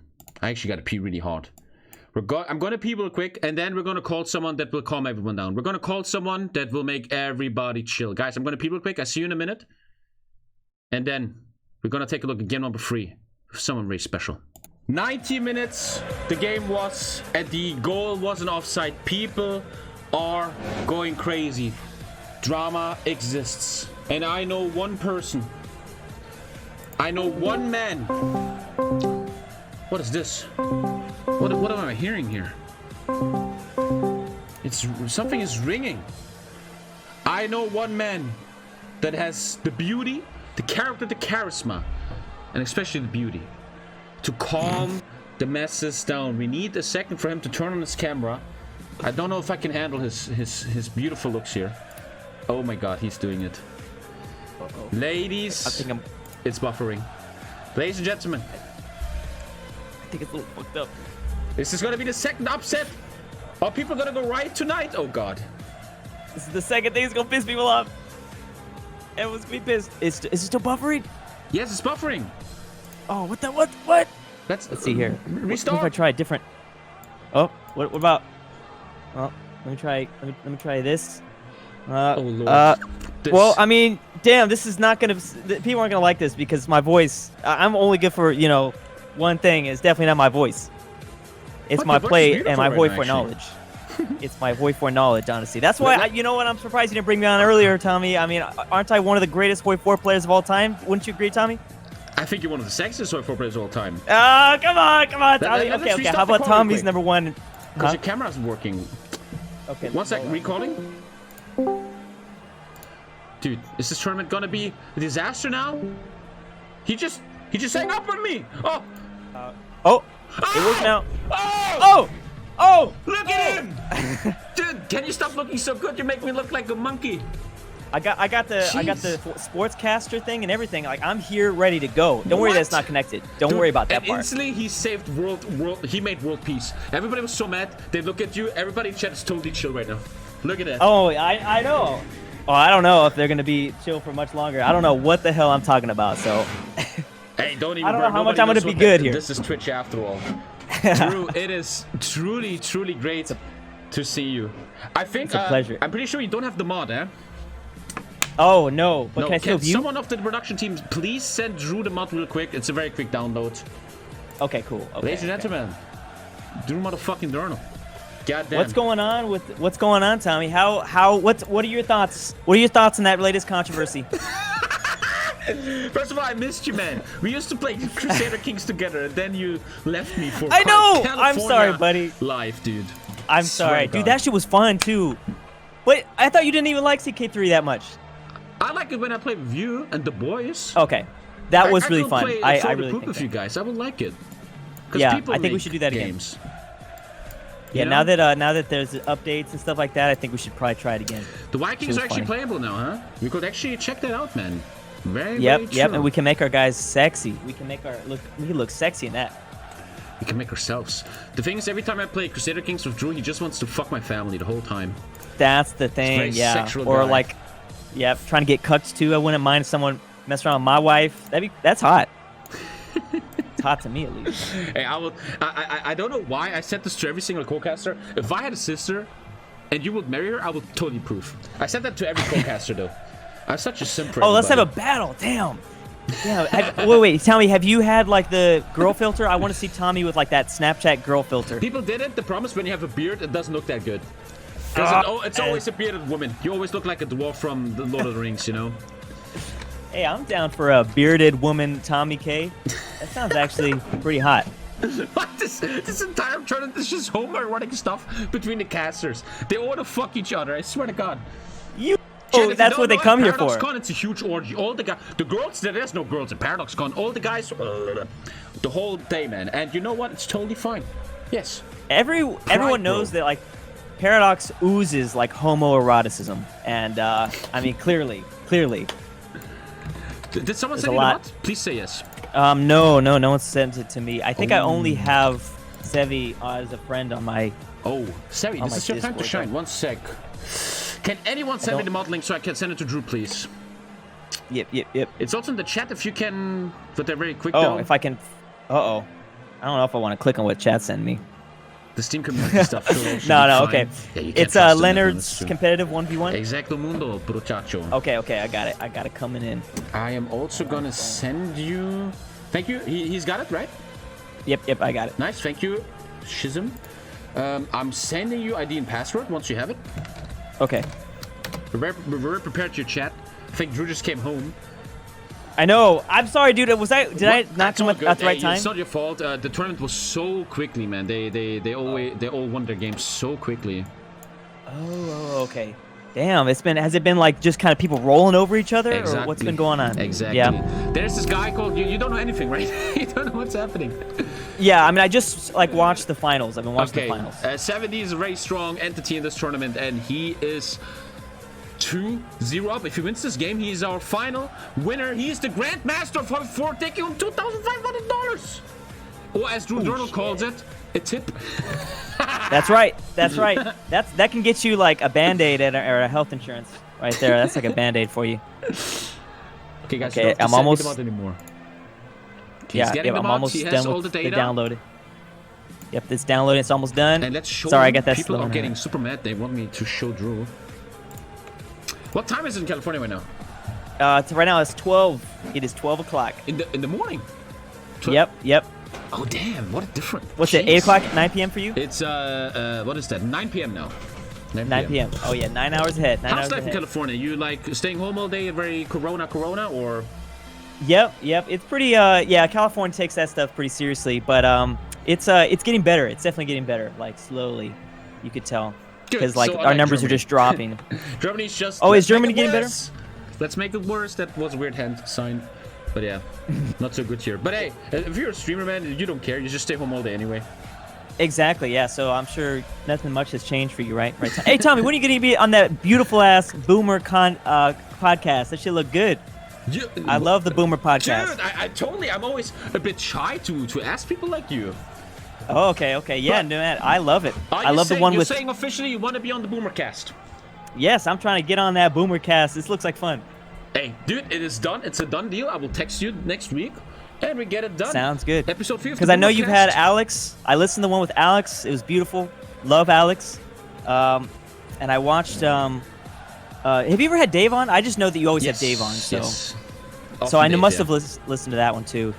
Yeah, okay, I'm coming in right now. Sorry. There's a lot coming for you, man. Hey, then you will be the next one. 100%.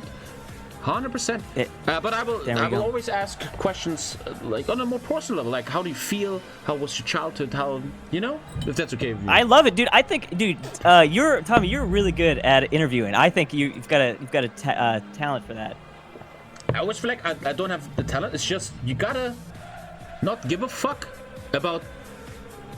Like, just ask the guy, how was your childhood? How do you feel? You know, don't. I think your questions are good at. Yeah, you're very good at that.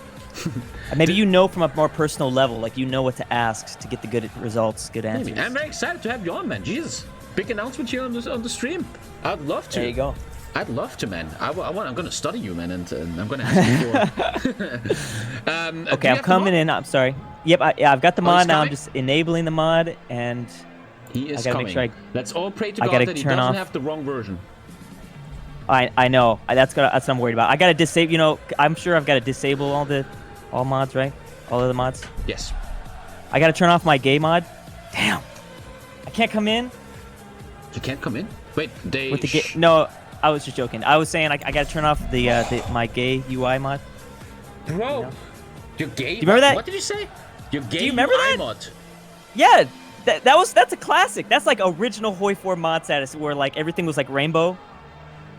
I used to do a lot of videos in that mod. That sounds great. I should test that out. It is cool. No, it's a really well-made mod. With that mod, maybe it calms you down. You don't scream at people so much. Exactly. I think it does. I think we should have required that for this tournament. I don't know if that's still around actually, but yeah, it was like one of the first like mods. I remember first like big mods. It was just like it just made like everything all rainbow. But I remember it was funny. I liked it. Who doesn't like a rainbow? You loading in? Yeah, I'm loading in right now. Okay. I don't know. Yeah, I think we're friends. Okay, so boom, I'm loading in with coming in with this. All right. Oh wait, can you give me the password and stuff? I think I sent it to you. Wait, one sec. Didn't I? Oh, I didn't. I did not send it to you. Here it is. And there it is. Awesome. Okay. We got it, boys. Okay, I'm coming in. Sorry. So much drama on the chat. Very professional. Is there drama? There's always drama, bro. There's always drama. Dude, this tournament without drama, I was like, this is going too smooth. There had to be drama. It's always going to be the finale, too. That makes it better. It's going to make it more exciting. And we have Drew coming in here, boys. Okay. It sucks that we might only have you for one game, man, but, dude, I can't wait to podcast with you. Exactly. That's when we'll give the people what they want. Okay, and then I'm just gonna put the password in. And... I don't even know what the drama's about, chat. 14, not 12. So, in your opinion, he had 2 more days or what? I think Marconi explained it. And there's Drew Journal. Let's go! And I think we already were gonna lose, unfortunately, the beautiful face of our boy Drew here. For a second, you can now you can be naked. No one sees you anymore. I can come to voice chat review and fully explain if you wish. Yes, let's do that right now, Ari. If these fucks wanna do so much, I mean, they're just chat. They wanna be. One sec, Ari. Are we friends? I'm adding you as friend, Ari. I'm sorry, Drew, that you have to go through this shit. But Twitch chat. Oh no, this is fun. Ari, I added you as friends. I want to add you to the call here with Drew.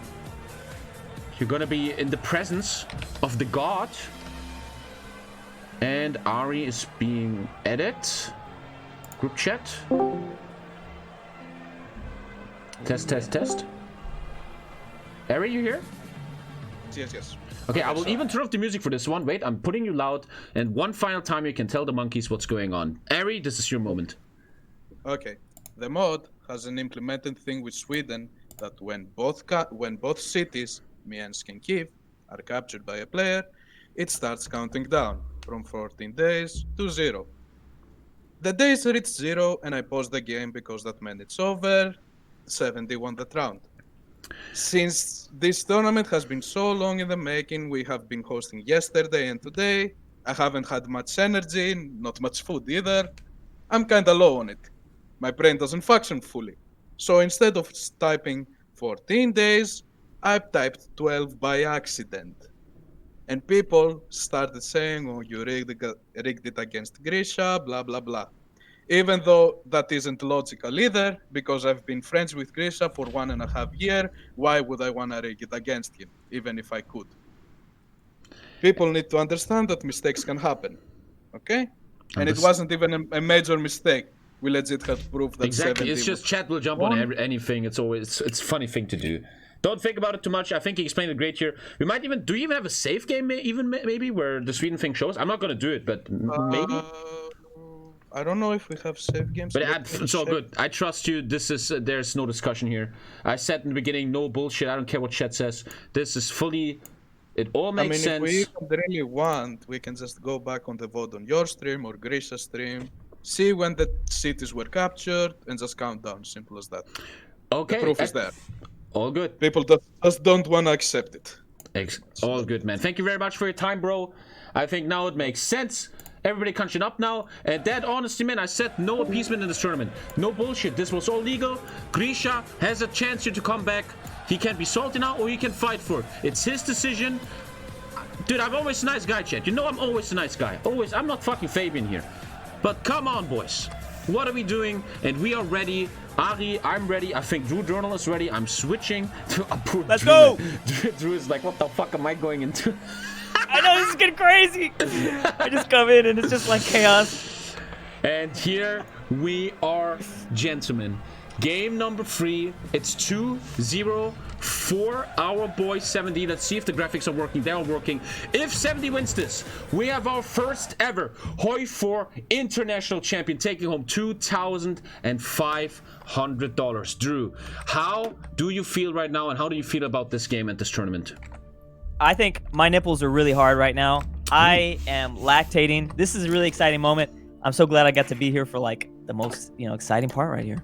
Thank you so much. Once again, Grisha was the loser of last game, which means he's allowed to choose his nation. In game number 3, he chooses once again Russia, representing his home country once more. A big question of this game is here. I hear from chat that Grisha, who's streaming right now, is a bit mad right now, a bit salty.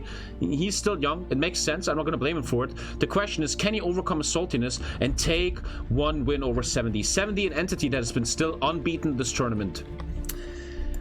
When was the last time you were salty, Drew? Woo! I'm salty every day, usually. I'm salty every day because I didn't get to play with Tommy K, or I didn't get to talk to Tommy K Why today. are we simping so much for each other? Sorry, yeah. No, I love it. I sim for you too. I love it. I mean, I don't know you personally. Maybe you have like 20 dead hookers in your basement. But at the moment, I like you, bro. It's a pretty normal thing in Californians. Exactly. Yeah, you don't know what we do out here. It's just so you know, I'm gonna have to be the I'm gonna have to be the I don't know, what do they call it? Do you know that there's different terms for commentary? There's the color commentary. There you go. I'm gonna have to be the color guy because I don't know. Hey, it's all good. Unless you just hang out. Hell yeah, you could ask me some. You get to ask me some very basic questions, and I can tell you all the things I don't know. I would just always ask a question and see how you feel about it. I mean, in the end, just watch the game and what do you feel? Oh, yep. Germany did very good here, or something like that. That's what I'm ready for. I'm finally getting to learn. Wow, it's only been 4 years. I'm finally getting to learn HOI4 with some of the greatest players of all time. That's the funniest thing. My chat always tells me you react to Reddit a lot now. That's like your thing now. I do. I do reactions. I do kind of whatever. I mean, it's kind of just whatever the thing is that I'm doing. I mean, I've done so many different things, but yeah, I mean, that's the reactions. I noticed that you were dabbling in that too, Tommy. And those videos are good, man. You're killing it with those reactions. German guy reacts to blank. Dude, reactions are so lazy though. You just sit there and they do. Oh, this is my opinion, and you get 200,000 views for this bullshit. Dude, I that's feel the problem. When I do that. Oh yes, yeah, of course. But at the end of the day, that's what gets views. Like it's what are you gonna do? What are you gonna do? Exactly. I've killed myself. I've been doing this for like 7 years, and I've killed myself for so many different types of videos that have just bombed. And it's just like, you know what? Eventually, you just die. I understand. You eventually, you know what? All right, if this is what the people want, I'm gonna give what people want. In a way, you gotta grind the meta. If all the people want to see that, so it is. You can play your little game that no one knows and get 70 views for it. Good job. You stayed true to yourself, but you also broke bum. Yeah, I mean, and eventually it gets, old. When you've done it for 7 years, it eventually gets old. It's like, all right, I've done what I needed to do for 7 years. It's time to give people what they want, and that's reactions.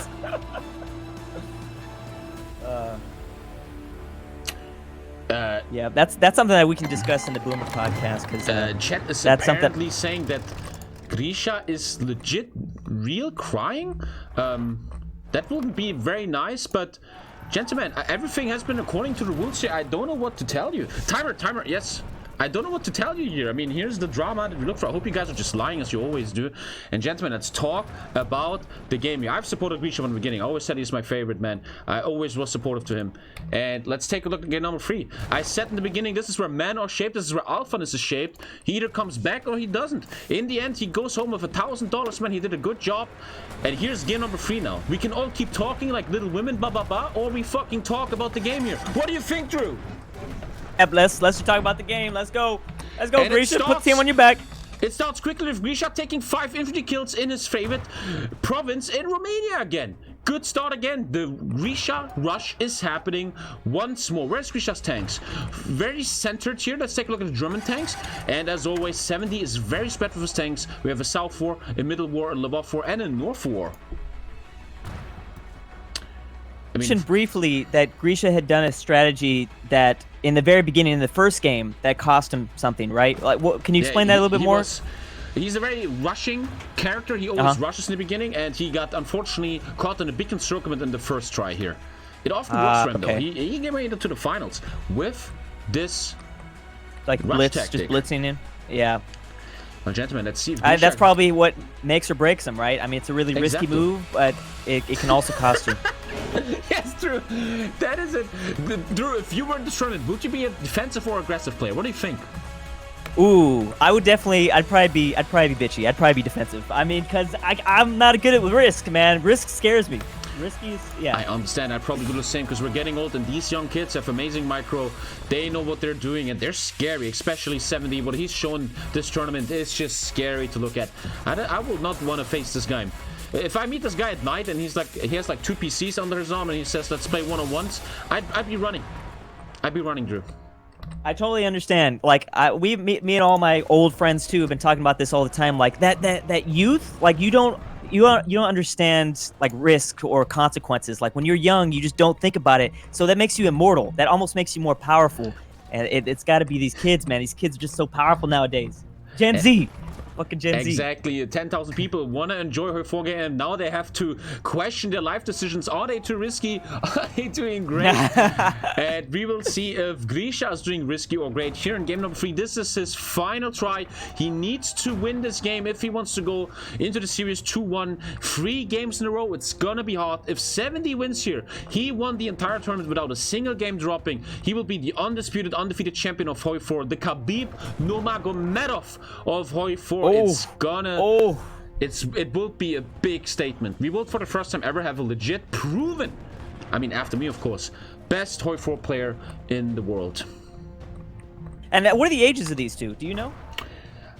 I'd rather not say, but they're young. Oh, okay. They're young people. Okay. It's, yeah. I wanted to. You know, there's a. I remember I wanted to give. Listen here, chat, because there's going to be drama about this. I literally dropped the minimum age of this tournament so Grisha can be in it. Don't you ever dare telling me I'm fucking with that guy, guys. There you go. There you go. That's proof already right there. And but that's what they talk about. They say that, like, you know, when you're a kid, your frontal lobe, what's it called? Your frontal lobe is not fully connected. And so yeah, you don't. Yeah, there you go. That cortex thing, whatever that is, you know, they say that, and that gives you that like immortality complex. It makes you like not really consider consequences, and it makes you more risky. That probably at the end of the day probably helps in a lot of gaming. I understand what you mean, and chat is showing. Dude, I'm trying to bring up science, bro. Chat is showing great support for Grisha, boy. They want to see something. We're now in the probing phase, Drew. What I call the probing phase is what we see right now. No encirclement's really happening. No one is dying. They're just feeling each other out, looking for weaknesses, and this is a very draining phase for the players, where their brains, their attention span is really being challenged, especially after such a long day. Are they? So this is. I'm assuming this is gonna sound like a dumb question, but I'm assuming everyone's micromanaging here. There's pretty much nothing. That they're all just like running around, micromanaging everything. Is mostly that people make a front line and just click the button, as you and me do a lot. But yes, indeed, Drew, everything is self-macroed. If you check Germany and, I mean, Drew, if you click on the binoculars on the top, you can click on Berlin and Moscow, and you can see both players' perspectives. Oh, and yeah. You will see there's no tank front lines. Every single tank you see is completely self-microed. And it's very impressive, I gotta tell you, man. Drew, you and me, we have a lot of hours in HOI4. We spent a lot of time in our lives in HOI4. What these kids are achieving, the way these kids are playing is insane. I'm telling you, I'm not saying this because of hype. This is truly insane how good these guys have become. Once you put it like that, yeah, this is amazing. This is incredible how good they are. It is scary, but I don't want to face these guys in like a competitive game. Sometimes I wish I was Drew and could just watch. And today I'm just watching. It is good to sit in this. It's nice, chat. right? It is very, very nice. Because you have no repercussions. You can't get fucked. But also, you and me, we're not putting ourselves into this risk, into this pressure. And these young kids, they're putting themselves into the situations. Massive pressure. The heartbeat is high. The adrenaline is there. And thousands of viewers are watching, man. And whoever wins this has gone through a lot of pressure. That guy is gonna do good in school, in his next school speech. That's for sure. He's gonna put this on his resume for every job he applies to. Both of these men. You know, see some little pushes here by Russia in the middle. A lot of unorganized German tanks. Grisha is looking for something here.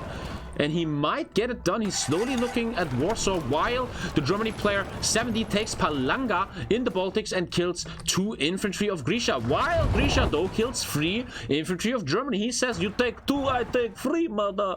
Anyway, he is doing a good trade here. And that is the first kills of the game. I'm actually kidding. We saw Grisha kills in the beginning. 10 infantry already dead for Germany here. Tommy, is this going to be an annual thing or what, Tommy? We will have to talk about that as a big question. There's a lot of... Yep. This was very hard to organize. The people behind the scenes have done insane jobs. I talked yesterday with Makoni about this. I think on the long run, this becomes boring for the viewer. It's not like Dota, League, and Counter-Strike where you always have crazy things happening. It still was a great tournament. I think chat agrees here. Crazy plays have been seen here. And I don't know. I'm planning maybe a tournament of teams, you know, Axis versus Allies, but that is a future thing, good. And it's gonna be hard to balance, you know, these things and cheaters and all that stuff, man. We will see. Dude, Tom, you've done such a great job, like you and your whole team. Like this is amazing what you've been able to put on, man. I'm proud of you, man. It's Thank cool. you, man. Thank you very much. I'm very proud of all the people, man. They have done a great job, just like the 2 German tanks that are just killing free Russian infantry in the north here. And HOI4, Drew, my boy, is very much alive. In my community, we talked lately about the great renaissance of HOI4.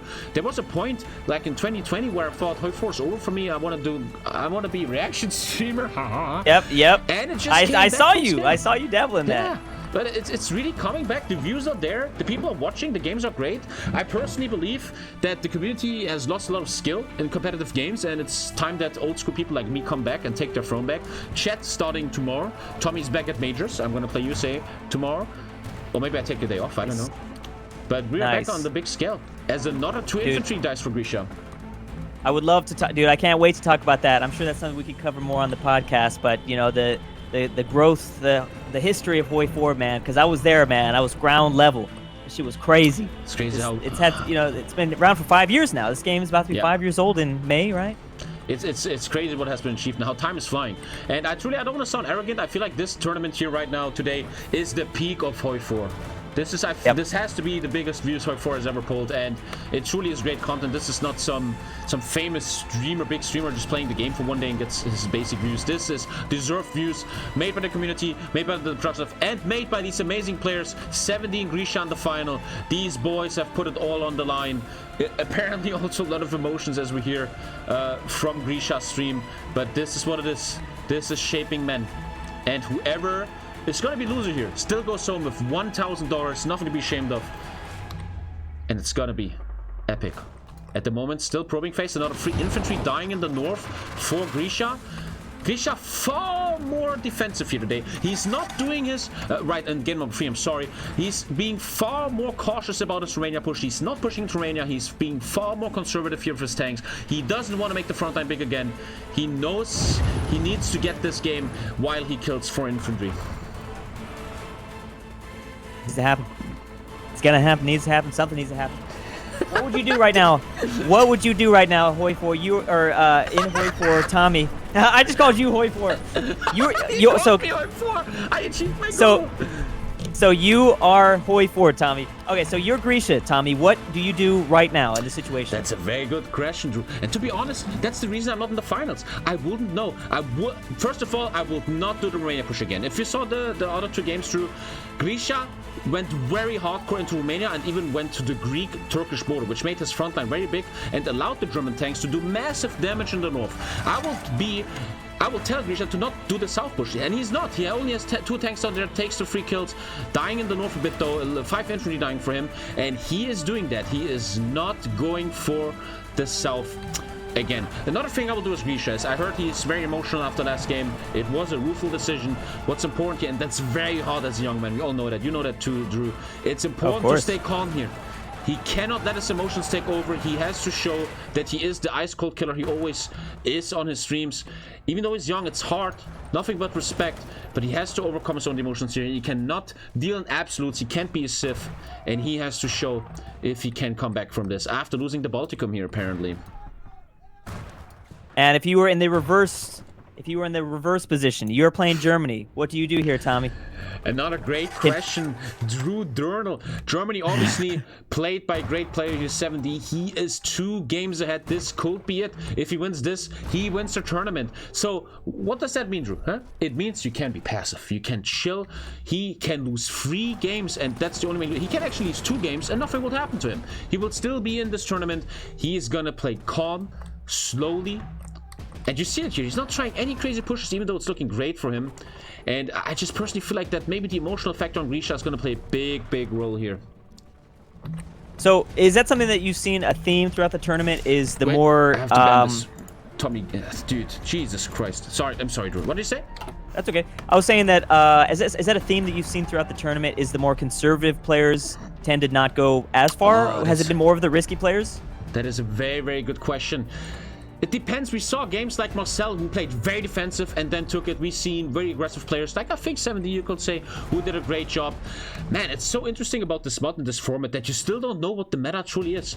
I think it really comes down to a lot of micro. And if you're very good in defensive micro, you're gonna win. If you're very good in aggressive micro, you're gonna win. So, and where are you? What do you think, Tommy? Are you good? Oh, I didn't play this mod. I'm getting told for this shit. Because I know, you know how this as a streamer. If I will play this game here, if I'll be in this tournament, chat will judge the fuck out of me. Lately, I play Counter-Strike a little bit on the side. If I die once, chat shits on me so hard, man. I'm not gonna put myself in these situations anymore and getting shit on by a bunch of kids, man. I'm getting too old, boys. Look at my fucking hair. Look at this, Drew. Look at that. Dude, you look beautiful still, Tommy. Tommy, you still look beautiful. Yeah, if you don't see the top of my head. You can fix that, bro. You can fix that. What's that? I know. It's a lot of money, though. Are you gonna do that? It's a lot of money. You know, putting the fucking hair back. I actually talked to I researched the hair transplant people. I'm too young to get hair transplants because I still have too much hair here. And that means if I right now get hair transplants, I still lose my natural hair in the next 10 years. And then in 10 years, I have to do another transplant because I already lost the remaining stuff, you know? Does it make sense? Wow. Oh, I did not. That's fascinating. I didn't know that. Grisha. Shit, I didn't know that was a thing. Yeah. Grisha apparently... I thought anyone could get a hair transplant. You can. I just have to wait more years. Okay. Yeah, and some people have bad allergic reactions, but let's not stand on hair transplant here as Grisha is encircling this out. Apparently, chat is reporting that Grisha has 2K viewers, man, deservedly so. Some guy I just permabanned said I'm shitting on kids. Unbelievable. I'm protecting this guy all I can. You will be permabanned forever. And Grisha, my boy, still in the game. He's going backwards. Romania push takes a little circumvent here. Let's actually take a look at the numbers here. Germany 32 tanks still, 95 infantry, while Russia. Grisha also on 32 tanks and 98 infantry. This is an ultra even game still, chat. And we didn't subtract the 5 dead German infantry divisions in the south yet. The problem is that Germany took the Baltics. He is close to Minsk, and we know what happens when Kiev and Minsk is taken. Chat goes fucking ham. Wild. Has chat always been this wild? This is it's crazy, man. This shows me I don't want to be a streamer with 10k viewers all the time like Asmongold, because chat is just so unreadable then. Yeah, I know. It's just getting the cool thing about when you have low viewers on Twitch is that you can read chat, you can connect with these people, right? And then you have 10k viewers and it's just 80%. I'm spamming. But it's okay because today we're hyped. This is the final, and the probing phase is still going on. The Baltic completely lost for Russia, though. This is getting scary. He has to be careful about Minsk here. Other than that, we don't see anything scary yet. A lot of probing going on. Now, what's the phase after probing that you like to say? Like, what's the terminology You have kind of, in my opinion, the probing phase right now, where they filter out, and then the encirclements happen. The big plays happen. And it seems just mad hard, Drew. Not free infantry dying for Grisha here. It just seems so madly hard against a good player, and as these guys are, to find encirclements. You find the encirclement, and they're instantly there. They counter it, and they even go so far, then encircle you. Yep. I'm seeing a couple just like pop here and there. Little ones, but it's insane. Why not just enable nukes, Tommy? Why have we done that yet? Allow nukes. What exactly would happen if that were to happen? Well, it will come down to nuke micro. We actually been thinking on this mod of having air in the mod, so people would have to micro there, but in the end we felt like it would be good to keep it pure. Let that be 120 infantry, 32 tanks. Let the micro decide everything. No shenanigans. No ports. If you're encircled, there's no ports, and no air, and I really like this decision. I think if we ever talk about a new international, I talked to this about Marconi, if we ever bring back the international, we want to make it a bit more complex. The skill level is rising, and it wouldn't be the same format. And as we say about this, you see now that the probing phase is over, Drew, and 2 tanks have died for Grisha north of Brezhnevis. He tried the pincer movement, which in the end leads to him losing 2 tanks. Lord Almighty. Oh my God. Can't believe this is happening. I also cannot believe it. We have Drew Durnall here live chat. A true Californian, looking good. Not much to say, but it's okay. It's a very specific tournament that we now see a pincer movement by Germany here at Lvov. Grisha with the great retreat though. Doesn't get encircled there. The probing phase seems to be slowly over. And it's getting more and more dangerous. Gentlemen, one game away to crown a champion here. If Germany, if 7D wins this game, and it's not looking that bad, he's pushing and pushing. He takes the crown here. Oh Lord. If he wins here, insane. He will have 2-0'd everybody and 3-0'd the tournament. An unbelievable, dominant performance. And Drew, here's a question for you. I've been wondering this entire tournament, how the hell is this player, is 7D, so much better than others? Do you have any, I mean, you're looking from this from an outside perspective, which I like. Could you find any answer why one player is just so far ahead? All these people trained their asses off. Why is this guy just always a little bit ahead? What I'm thinking UFC tactics. You know, we're both fanboys of the UFC, MMA, Exactly. some status. So Shout I'm thinking out to Francis Ngannou. I know, for reals. There's got to be something that sets this guy apart. There's got to be a different training method or some sort of different way that he comes about looking at this stuff that separates him from everybody else. I like how you see training method. I just received a message this morning. You know what this guy did, 7D? He practices 2 versus 1. He takes Germany and he lets 2 players take Russia, and then he micros against 2 people. Which is like Brock Lee having, or Son Goku having the weights at his legs. You know, he puts the weights on, he takes them off during the game. There it is. That's got to be it. That's got to be it. That's genius. And 2 infantry going down for Son Goku over here. And that's clearly showing off. Like, that training is clearly paying off at this point. Exactly. Such a dominant force here in this tournament. The probing phase. Gentlemen, we're getting close to Minsk again. Chet is getting sweaty. He's losing 3 infantry here. Grisha, that is, in the marshes. The air is getting thinner. Kiev is still safe and sound. What is the timer saying, actually? Let me take a look here. I'm just looking at Drew's face the whole time. 11 minutes already! 11... Oh, the beer! Sorry. 11 minutes left in this final game. And these are the... Bro, what would you do if you had only 11 minutes left? Did I say 5? 11 minutes left to live through. What would you do right now? I send them all in, man. We're going all in. We're just going to push them, and we're going to use paratroopers. And I realize paratroopers are not a thing. We're going to just figure out a way to push those paratroopers in. What about that? What made your decision to not use that? Paratroopers are, in my opinion, for noobs. I always said people that use paratroopers are normie noobs. You gotta beat your enemy the good way. And that seems to be what 7D is doing. Gentlemen, we have a 7 infantry, 2 tank, encirclement, and Stanislavov. And we have Grisha. Once again, this is the story of this final. Yes, he is killing infantry in Romania. But meanwhile, his tanks are dying in the center. Grisha down to 28 tanks. And 7D still 32 tanks. It's getting thin, guys. It's getting thin. Another encirclement, gentlemen. This is 2 tanks involved in Baranovice. 3 infantry. It's starting to look dire for our boy Grisha here. I was about to say Dankus because Dankus always gets wrecked like this.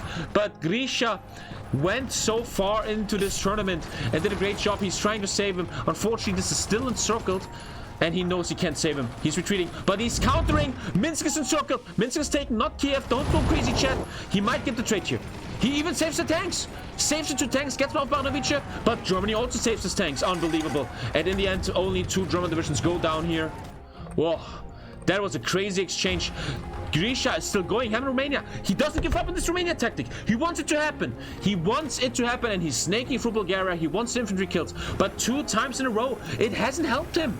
He is being very stubborn here, and I think the main story of this game here is Grisha ready yet for the big stage? Is he just too stubborn in his young mind, or will it lead to a win? I'm not judging. We will see what it is. What are your thoughts, Drew?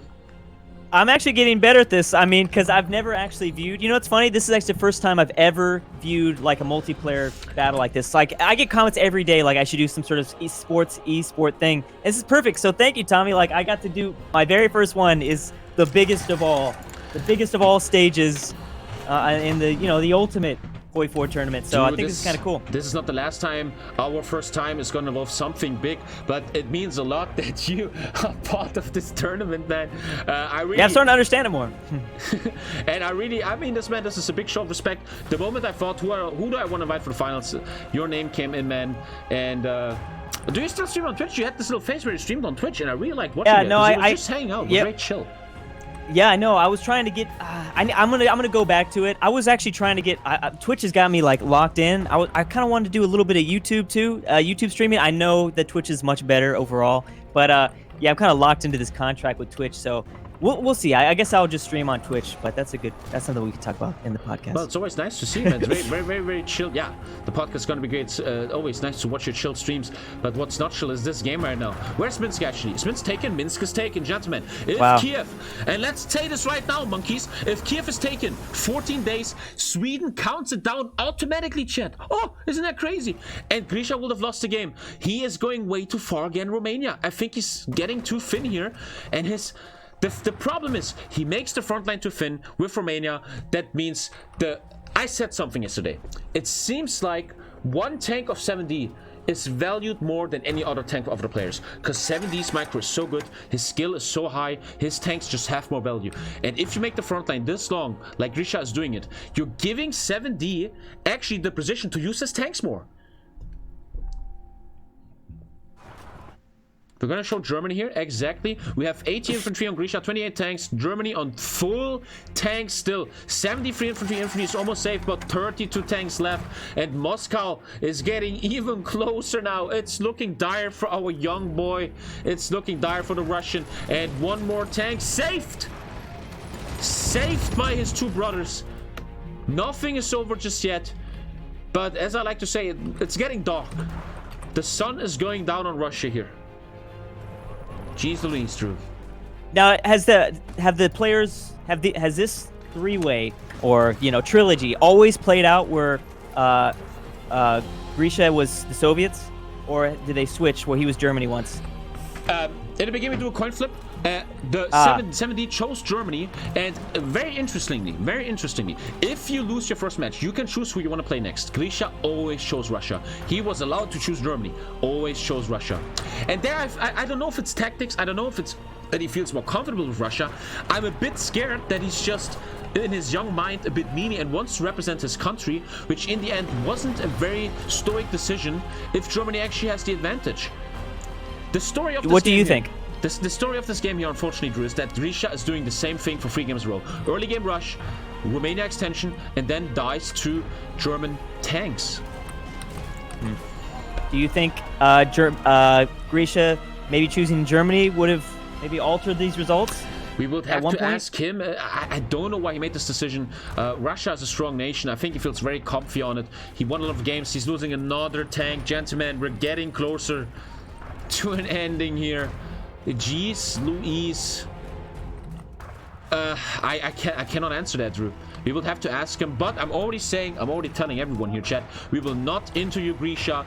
There's a lot of emotions involved. This is not any form of disrespect. This is a form of protecting young people. I will not expose this young man to a crowd like this, a very toxic crowd. I mean, you guys are just Twitch chat. It's not even hot feelings. That is not going to happen. And I mean this in a very positive way. And as I'm saying that, he saves 2 tanks. I was just about, he's losing 2 tanks here, but he saves them again, trying his best. Oh, Drew, you gotta hold me, man. This is crazy. I wish I was there. Whenever I do visit Germany, bro, then I'll hold you. Hey, is that a possibility? When is Germany opening up? Oh, not for a while, man. They're doing a big mistake, and it looks like Minsk is falling apart, gentlemen. Minsk. 2 more tanks taken. Grisha tanks are going down, down, down. Kiev is at the horizon. The 14 days are going to take. This time I'm going to click on Sweden so all the monkeys understand it. Gentlemen, these infantry, this is the story of the game. Yes, 2 tanks is involved, but all these Romanian encirclements are just not enough to win the international here. And it looks like the Goliath of the tournament, the unbeaten, undisputed Scottish man, might just take it here. He's so close to Kiev. Drew. What a mad lad. How high are Insane. Insane. This is crazy. Kiev is just around the corner here. And once again, I think I just want to say the overextension here is not paying off. If it was here, much more infantry would be around. The 2 tanks in circle though. But he also gets counter in circle. Grisha is going down to 17 tanks. Yes, he's killing 2 tanks from Germany here. Finally! No, I was about to say we finally see German tanks dead, but they're getting saved. The superior micro, the great skills of 70 are showing once more. And he's going down here. He wants to close it up. The Scottish menace is getting close. Another tank taken, gentlemen. Gentlemen. Kiev is about to be taken. Grisha tried his best. Put yourself in Grisha's shoes, Tommy. What was his strategy, do you think, by taking Romania, going, and spraying himself I don't thin? know. I think he was looking for some. I think he was looking for easy infantry kills. He was very stubborn about it. He did it 3 times in a row. I don't understand that. I personally think, and again, Chad, I don't mean this in any evil way. I think he's still a bit young. I think in many years he will play this differently. And he just encircled a lot of tanks here in the middle. And this time they're not getting saved. Kiev not taken yet, but he's losing another tank. Yes, he's killing German tanks. It's not enough. Oh, God. He's killing a lot of German tanks here. Kiev is still free. Kiev is still free. But the German tanks are coming. Kiev about to be taken. This is getting very, very messy now. Oh, jeez Louise.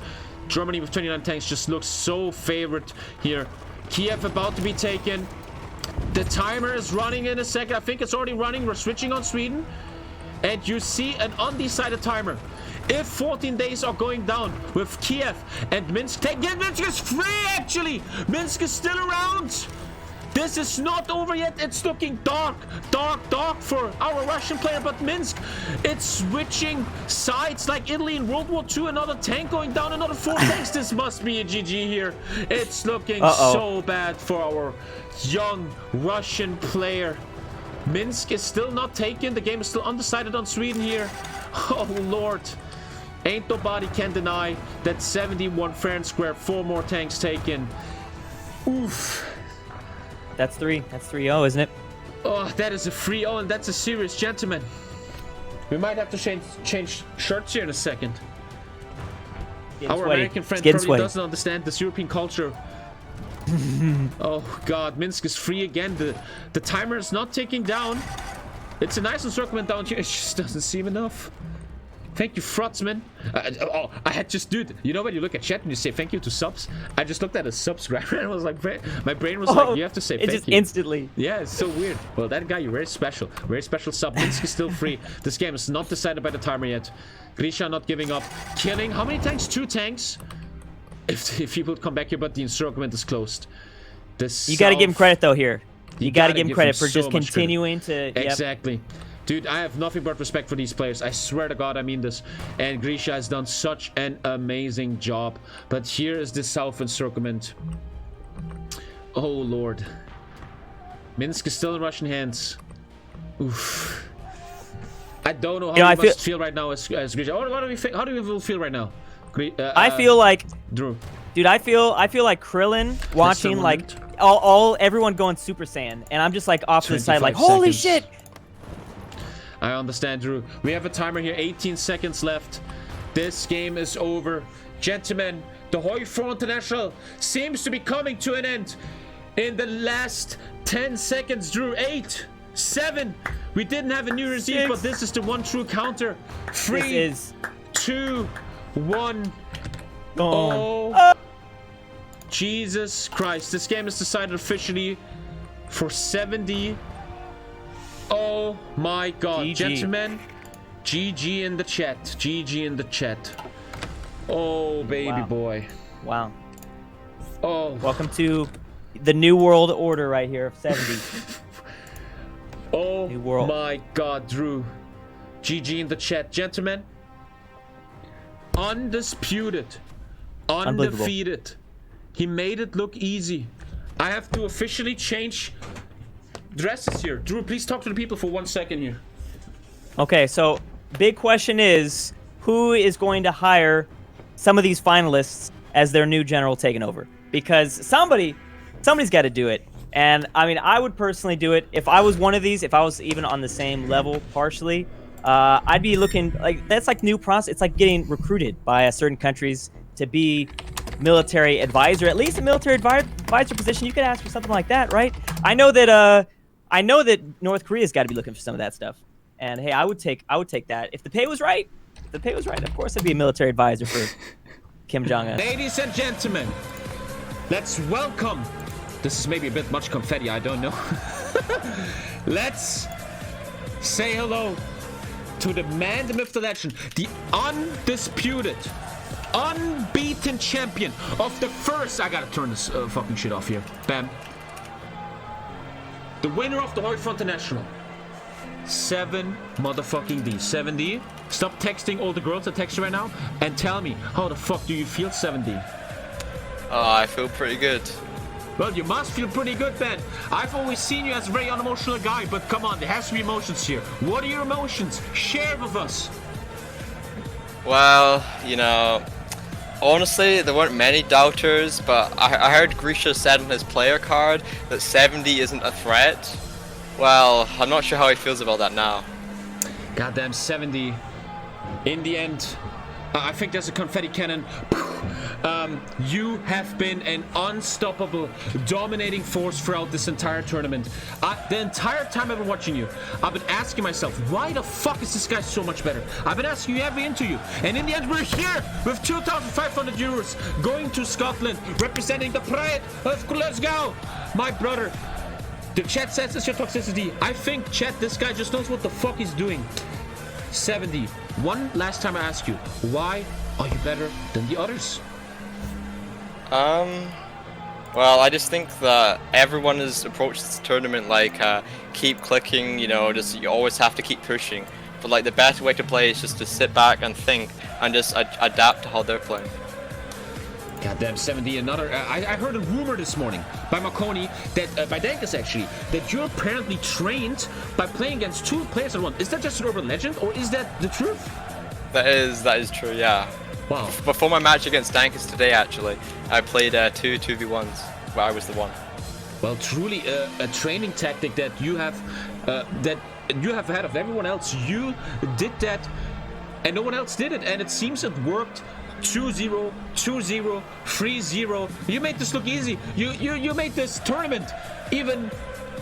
You took some hype away from it by just being so overwhelming. My boy, 2.5k dollars. I have to say, not euros, dollars are going your way. Did you think what you are gonna do with this money? It's not like a house or a car, but hey, I think my lunch money is paid for the next year, so you know. 70. Jeez Louise, I don't know what else to ask you. I'm just very impressed by your performance. The first international comes to an end. What do you think you want to do tonight? What is your next hours gonna look like? I don't know, really. Gonna go watch some Netflix? Like, don't know, it's every other night, really. Maybe this is a very personal question. You don't have to answer this, but I'm interested in this. Do you still live with your parents, or are you alone? I live with my parents. Did you tell them what you're doing today? No. They have no idea what just happened in your life? No. Are you gonna tell them? Don't know, really. Oh, they want to take the money away. Come on, you're not gonna tell your parents what just happened? I mean, imagine like you're at a family gathering, right? And then like obviously your parents are boring, they're ordinary people. Then they just say, "Oh, you know, my son won money on a map game tournament." Like, nah, I don't really want that to happen. Man, dude, that is very sad to hear. It sounds like you're shitting on your achievement here. You can't be proud of what you've fucking done here. You've won the first international. You took 2.5k dollars home. You can tell your parents in their face, listen, it might be a map game. I just brought home money with my skill, with my superior talent, man. And you should be proud of that, boy. I know you have it. It's hard for you to be proud. You couldn't sing the Celtic songs, but Jesus, you did it. And nothing but respect, man. You gotta love what you're doing here, dude. Jeez Louise. Scotland the Brave. I know you don't like to show emotions, and here comes the final question of this interview. The final question from me to you. I'm gonna ask you, what are your final words to the viewers, thousands of viewers, the chat, everyone involved, man? This is your moment. You took it. Nothing but respect once again. Jeez, I don't want to ever play against you, that's for sure. What are your final words? Glory to Scotland. Scotland reigns supreme. Thank you very much for these words. Thank you to everyone involved. 7D, goodbye. Have a great evening, and tell your parents, Jesus, that the talent he has in HOI4, he doesn't have in interview skills, but it doesn't matter. This is what it is. Gentlemen, 4 years ago, a weird ginger started pressing the stream button. He regretted it. It was weird. He was working in a supermarket. No money on his bank account. I know you don't like these speeches, but I'm doing one. 4 years later, we reached 15,000 viewers on the HOI4 International. An idea made by many people. A community coming together. You have to understand. I know there's a lot of lurkers. All these spammers, whatever. But boys, they started in nothing. They started with nothing. No one believed in this. No one believed HOI4's ever gonna be a big game, esports-wise, multiplayer-wise. And we all came together. Content creators, from Dave to Alex, to Bucko and all the others, to you, the viewers, from a mere follower, from a guy that just lurks, from a guy that gives hundreds of subs. We all came together, the mods, everybody, and we created this. I know I'm the face here that sits here, everybody's looking at, but this is us coming together, and it makes me so proud, and I'm gonna do it again. I don't give a fuck how often I do this. I will do this every time there's a milestone here. When my grandpa, Mr. Werner Kessel, who died 3 years ago, exactly when the stream started off, one day after his funeral, the first $100 donation came in. This man gave me the power, the knowledge in life to get where I am here today. And without him, I wouldn't be here and have such an amazing life. And I want to thank everyone involved. We have achieved greatness here. Greatness, greatness, greatness. Phase 4 is over. Nothing but respect to all the players. There has been drama, stuff. I have nothing but respect to them. No hard feelings. I wish them all the best. I know you're watching tournament. The payouts will happen next week. Don't worry. I got you. Grisha has nothing to be ashamed of. That guy did an unbelievable job, and he's taking home $1,000, man. Thank you, everyone, for watching. I'm gonna check once again if the video is now up. Marconi is not responding to me. Well, I can just watch this here. Fuck it. We're gonna watch it here then. Jesus. Exactly. Okay, got it. Gentlemen, thank you for being the HOI4 International.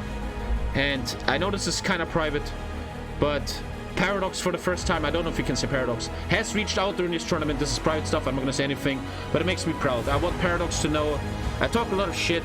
I used to talk a lot of shit. I know I'm blacklisted and you don't want to work with me. I get that. It's totally fine. But it's great that you guys made HOI4 and created this beauty. In the end, dude, in 100 years we're all dead. Doesn't matter if you're rich or poor, whatever, we're all gonna die. But for this time here, us the nerds, us introverts came together and have a great time here. Thank you for watching, gentlemen. Thank you. I'll see you tomorrow. I think I'm back tomorrow. I don't think I'm gonna take a day off. Minecraft server coming out 31st in 3 days. Phase 3, the third Minecraft server. Unbelievable value in it. Crazy development, a roleplay server. I can't wait to play on it. Check out the Minecraft server. All the commercials are going to be there. I think there's one in Discord. We're starting majors next week. This is not over, chat. You think just because I'm getting old and bored and a bit bamba and the biceps is growing, you think this is you think I'm getting old, Alter? You Moppenjunge? You think just because the life is settling up getting slow? The HOI4 International proved we're far away from done. Very far away, gentlemen. And more things are gonna happen. And Twitch and all these boring streamers with their they have to be careful, because this ginger and these people, they're coming, and we're taking the crown. And I will die on this hill. We're taking the crown. We're gonna be top 100 Twitch. Don't you fucking worry about that. Tommy is here to stay. Thanks for watching. I love you guys. I now have to switch scenes. The music goes away. I love all of you more than you fucking think. Have a great evening.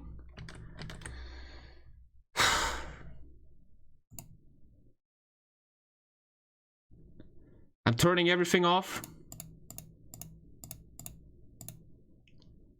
And we're gonna say goodbye. And I see you next time. All the best. Don't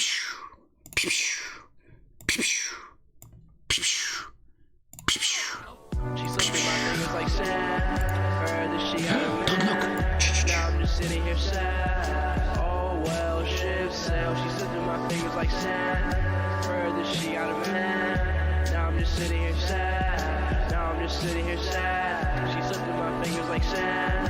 Heard that she got a man. Now I'm just sitting here sad. Now I'm just sitting here sad. She slipped through my fingers like sand. Heard that she got a man. Now I'm just sitting here sad. Now I'm just sitting here sad. Girl, I like you. Yeah, you know I like you.